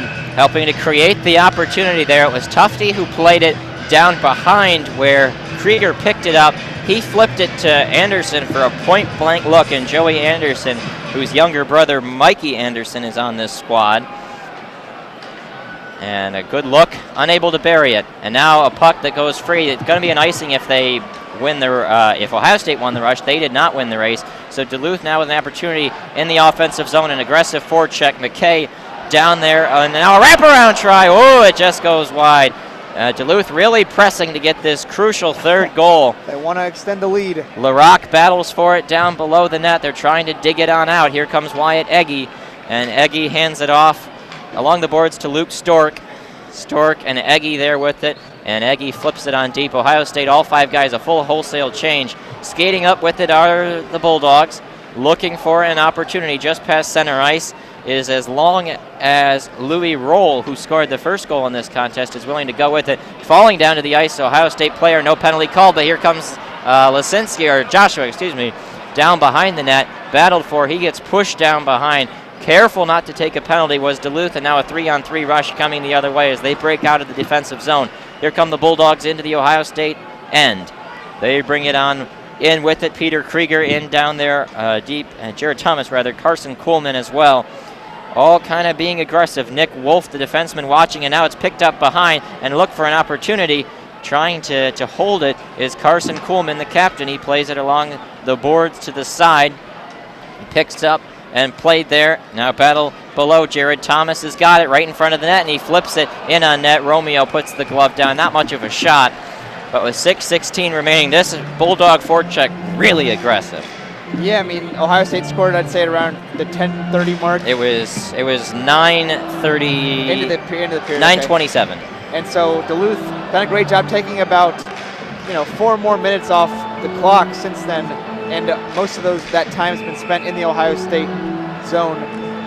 So Duluth really just keeping the pressure on, trying to finish out this game. Here we go, Bulldogs, and here we go, Buckeyes. Chants are dueling as this is a crucial draw coming up. Mason Yobst up against Peter Krieger. It is crunch time, gut check time. This is when championships are won. Not one on the line tonight, but a right to play for one is. And now that pass intercepted by Tanner Lisinski. He brings it out of his own zone and now dumped it on deep. Applied firmly against the boards. Number 3, Mikey Anderson in there and doing a great job to help get it out to his forwards. Here they come into the offensive zone and now rifled it on that. Whoa, it bounced up high into the air. Romeo has to give it off to his defenseman, and now we've got a 2-on-3, 3-on-3 rush. There's an injury. A player for Duluth is down behind the rush. It is the centerman Krieger. He's going to have to limp off to the bench, but coming on in with it are the Bulldogs. A shot goes wide of the net, but then quickly picked up by Perinovich, the defenseman, getting in on the play. He skates all the way with it, bounces it off the boards, down behind, looking for his forwards, and a fan on it with the stick, and now it comes on over. Picking it up with it is Tanner Lisinski, and it comes out to center, bounced off the boards, and it's going to come right in on Romeo. He has no choice but to play it, so no icing. 5-minute mark approaching. This is it. Duluth clinging to a 2-1 lead. Ohio State trying to save their season and force overtime. Duluth has led almost the entire game, all but the first minute and 30 seconds. These dueling chants getting really loud. A full capacity crowd here in St. Paul getting into it. Up on the rush, here come the Bulldogs.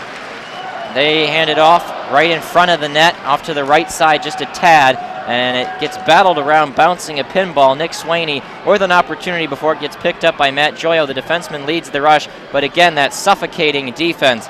Jared Thomas cut over to the middle to try to help, and that is deflected into the bench. The faceoff will come into the center ice neutral zone area. 4:30 remaining. We have our final commercial timeout. Bulldogs have the crowd behind them, barking out the Buckeye chants, and it's time to finish.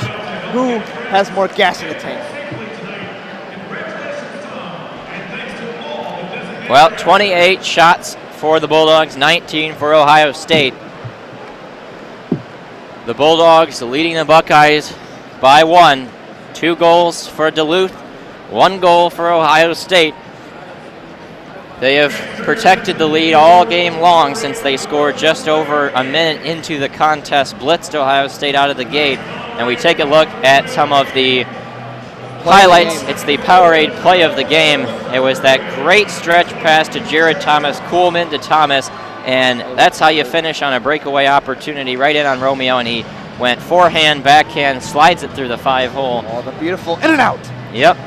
Easy little goal there for him. He made it look easy. Jared Thomas gets the goal. He's one of the many Minnesota natives, 14 of them among the 19 players who are starting for Duluth, the hometown team in front of a hometown crowd trying to close it out and have a chance to play for a national title.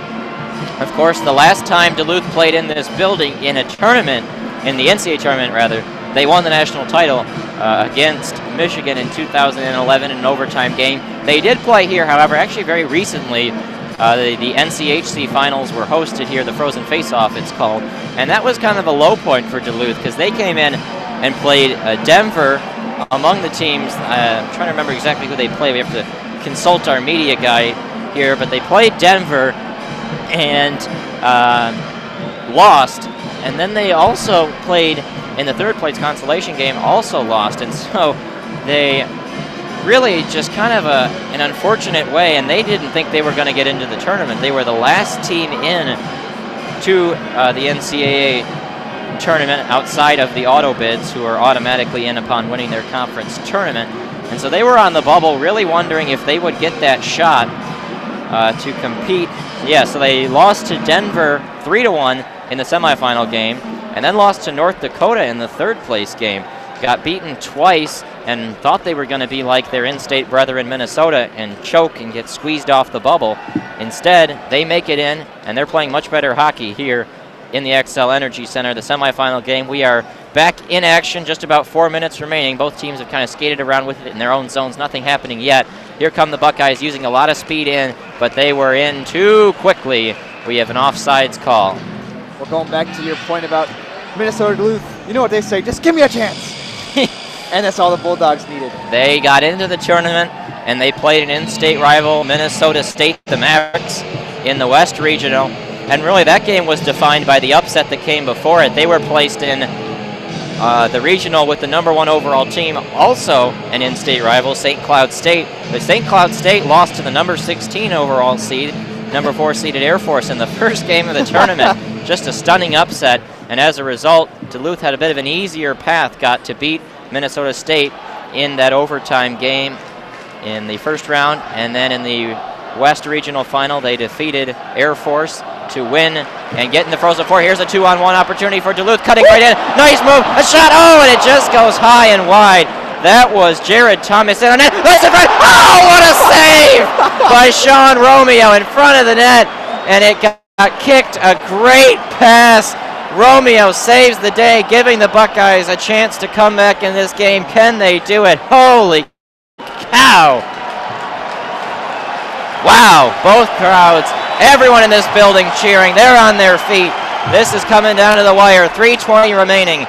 You got to think Ohio State will pull Romeo with about 2 minutes left in the contest or so. They only have to make up 1 goal, so you don't have to do it super early. And now the puck is loose in the Ohio State end. It's the third line out there, Richards, McKay, and Young.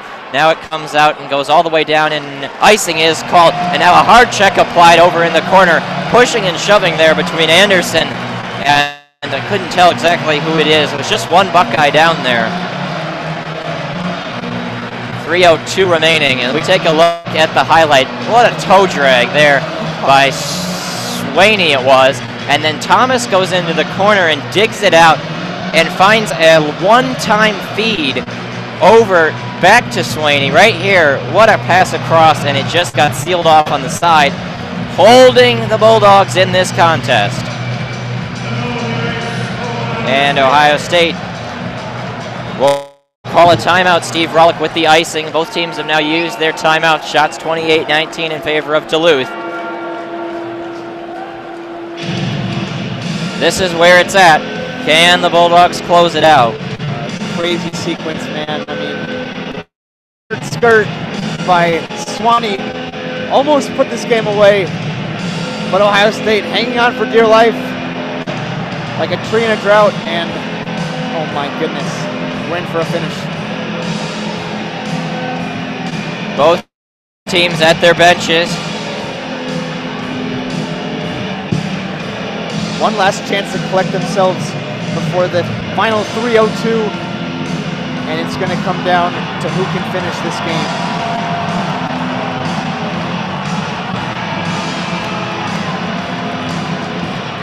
And yeah, it is filled out. When this game started, it was very sparse. Fans were still settling in, and now we've got full capacity. A little bit empty at the upper rafters where you can barely see anything.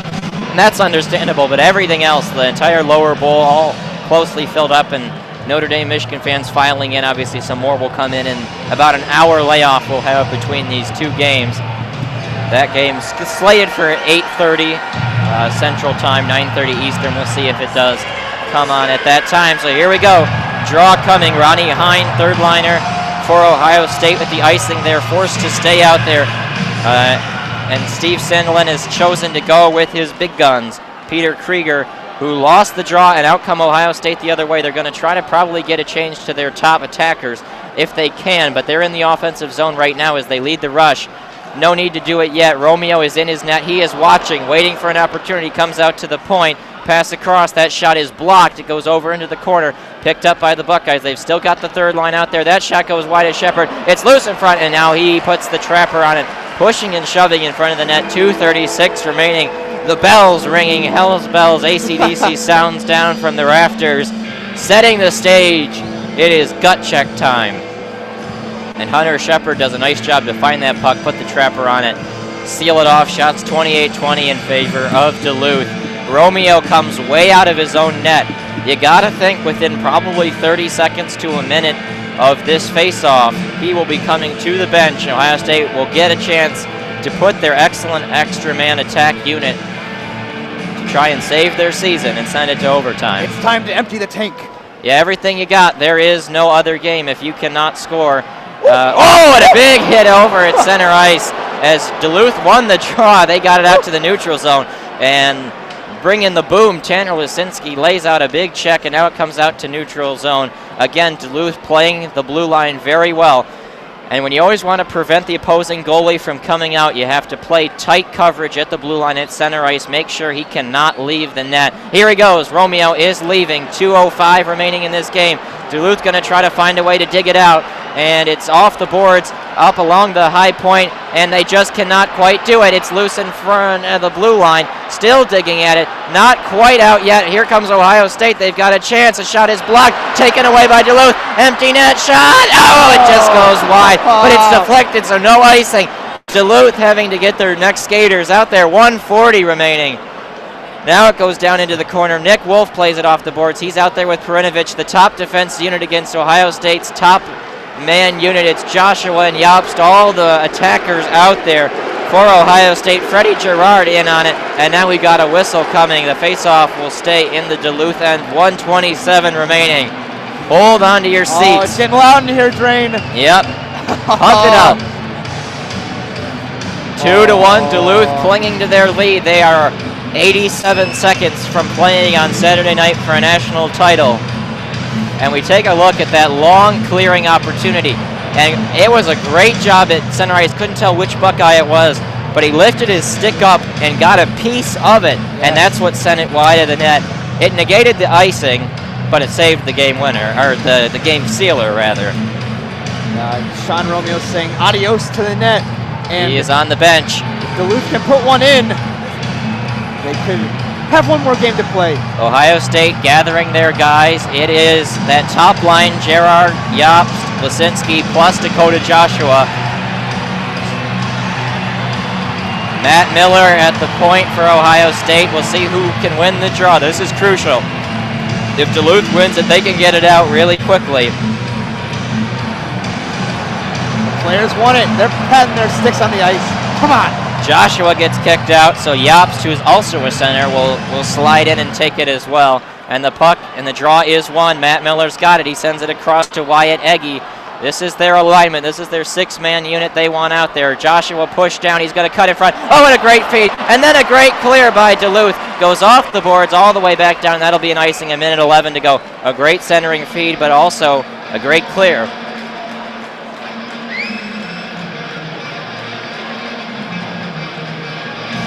.111 remaining. One of the great pump-up songs of all time. Welcome to the jungle. You can feel the tension in here. And Ohio State faithful praying that their boys can send this to OT. 2-1 remaining. 2-1 is the score. 1:10 remaining. Here's a quick shot. That shot is blocked. Duluth's been able to get in front of some chances, and now it's taken away at center ice. Can they get it free? Here comes Duluth. They're going to get right past center. That shot! Oh, it went over high of the net. Goes in down behind Battle for, and one man goes in after it is Joey Anderson. Here comes Duluth the other way. They got the change. 50 seconds remaining. They've had 2 looks at the empty net and have been unable to put the bow on this game. 40 seconds remaining, and now it's a big scrum down behind the Duluth net. And Lisinski hits it out to the point. Matt Miller's got it battled for and comes on down low, and they look, and that pass is too far. Too far for Joyo. He has to backtrack to pick it up. 20 seconds remaining. It's knocked out at the blue line. Ohio State will have to come out to get the icing, everything reset up. Tanner Lisinski, his pass is blocked. 12 seconds remaining. Puck goes in deep, 10 seconds left. Duluth goes in after it, digging away, 7 seconds, 6. They're just going to fall on the puck and keep it there. 3 seconds, 2, 1. And Minnesota-Duluth will play for the national title on Saturday night. They win 2-1. Wow, it's electric in here. What a national semifinal game. And Duluth, they sure love XCel Center. And the Frozen Four time. And they mob Hunter Shepard. And some really dejected Buckeyes in that bench. A lot of guys sort of leaning over the bench in tears. This is the end for the Ohio State Buckeyes. A banner year, but they just came up a little bit short. A slow start was their undoing. They fell down 2-0 early, and Duluth is so good at protecting the lead. And they were able to, despite doing a mini choke job in the middle of that third period, taking some bad penalties, letting OSU back into it. Ohio State had their chances late, but unable to come back from that one. So they fall to Duluth 2-1. And now the handshake line will have to form as the Buckeyes still waiting at their net. The mob in front of Shepherd breaking up. Looks like they are looking at something. Now it's clearing. Yeah, they are reviewing something. They were. They put 1.2 on the clock, so the agony will so have it's to not wait. over. The agony will have to wait. It is not over. 1.2 remaining. Could they bang one in?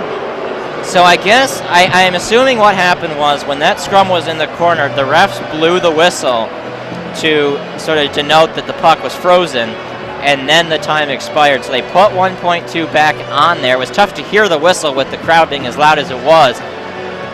The final countdown. Oh, the final countdown indeed. Ohio State's going to have to really win this and then bang it home. Iconic synthesizer riff playing over the loudspeakers. Ohio State can only do one thing, and that's to win the draw and get a quick snapshot the moment you win it. That's all you can do. Yep. You can't set anything up. 1.2 is not enough. If you're Duluth, either one, win the draw, or two, win it and fall on it. Yep. Just you cannot allow that quick draw win, and that's what they're going to try to do. Joshua is the one who's going to try to win it. They're aligning the attackers to set up for that.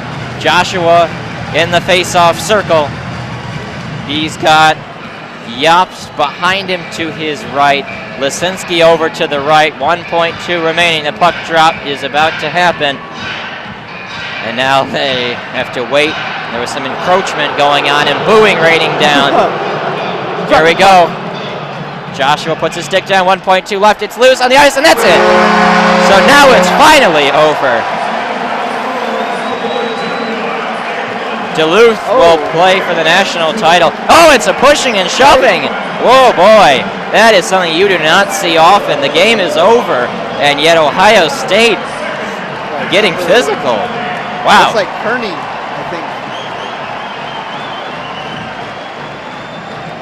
But yeah, I mean, you said it at our first believed conclusion that Minnesota-Duluth just took control of this game from the beginning, and it was theirs. And as long as they were 5-on-5, they were dominant. They were going to win this game. And that's something that when I was scouting this matchup, Duluth is a very good puck possession team, and indeed they ended up being the much better team at 5-on-5. That was where they had their advantage.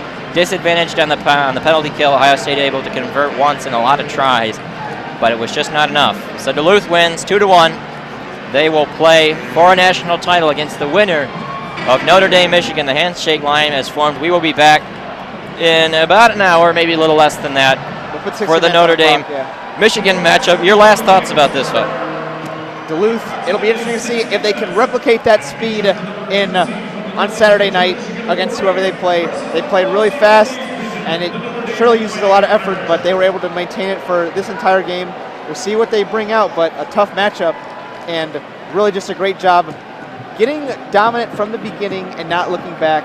Bulldogs take care of business, and they'll give their home fans something to cheer for one more night. So that's all she wrote for this one. Our final score, Duluth 2, Ohio State 1. For Lucas Vargas, I'm Alex Drain. Remember to listen to our Michigan Notre Dame broadcast, which will be coming up in just under an hour. Same YouTube page, WCBN Sports. We thank you for joining us and saying good night and go blue from St. Paul.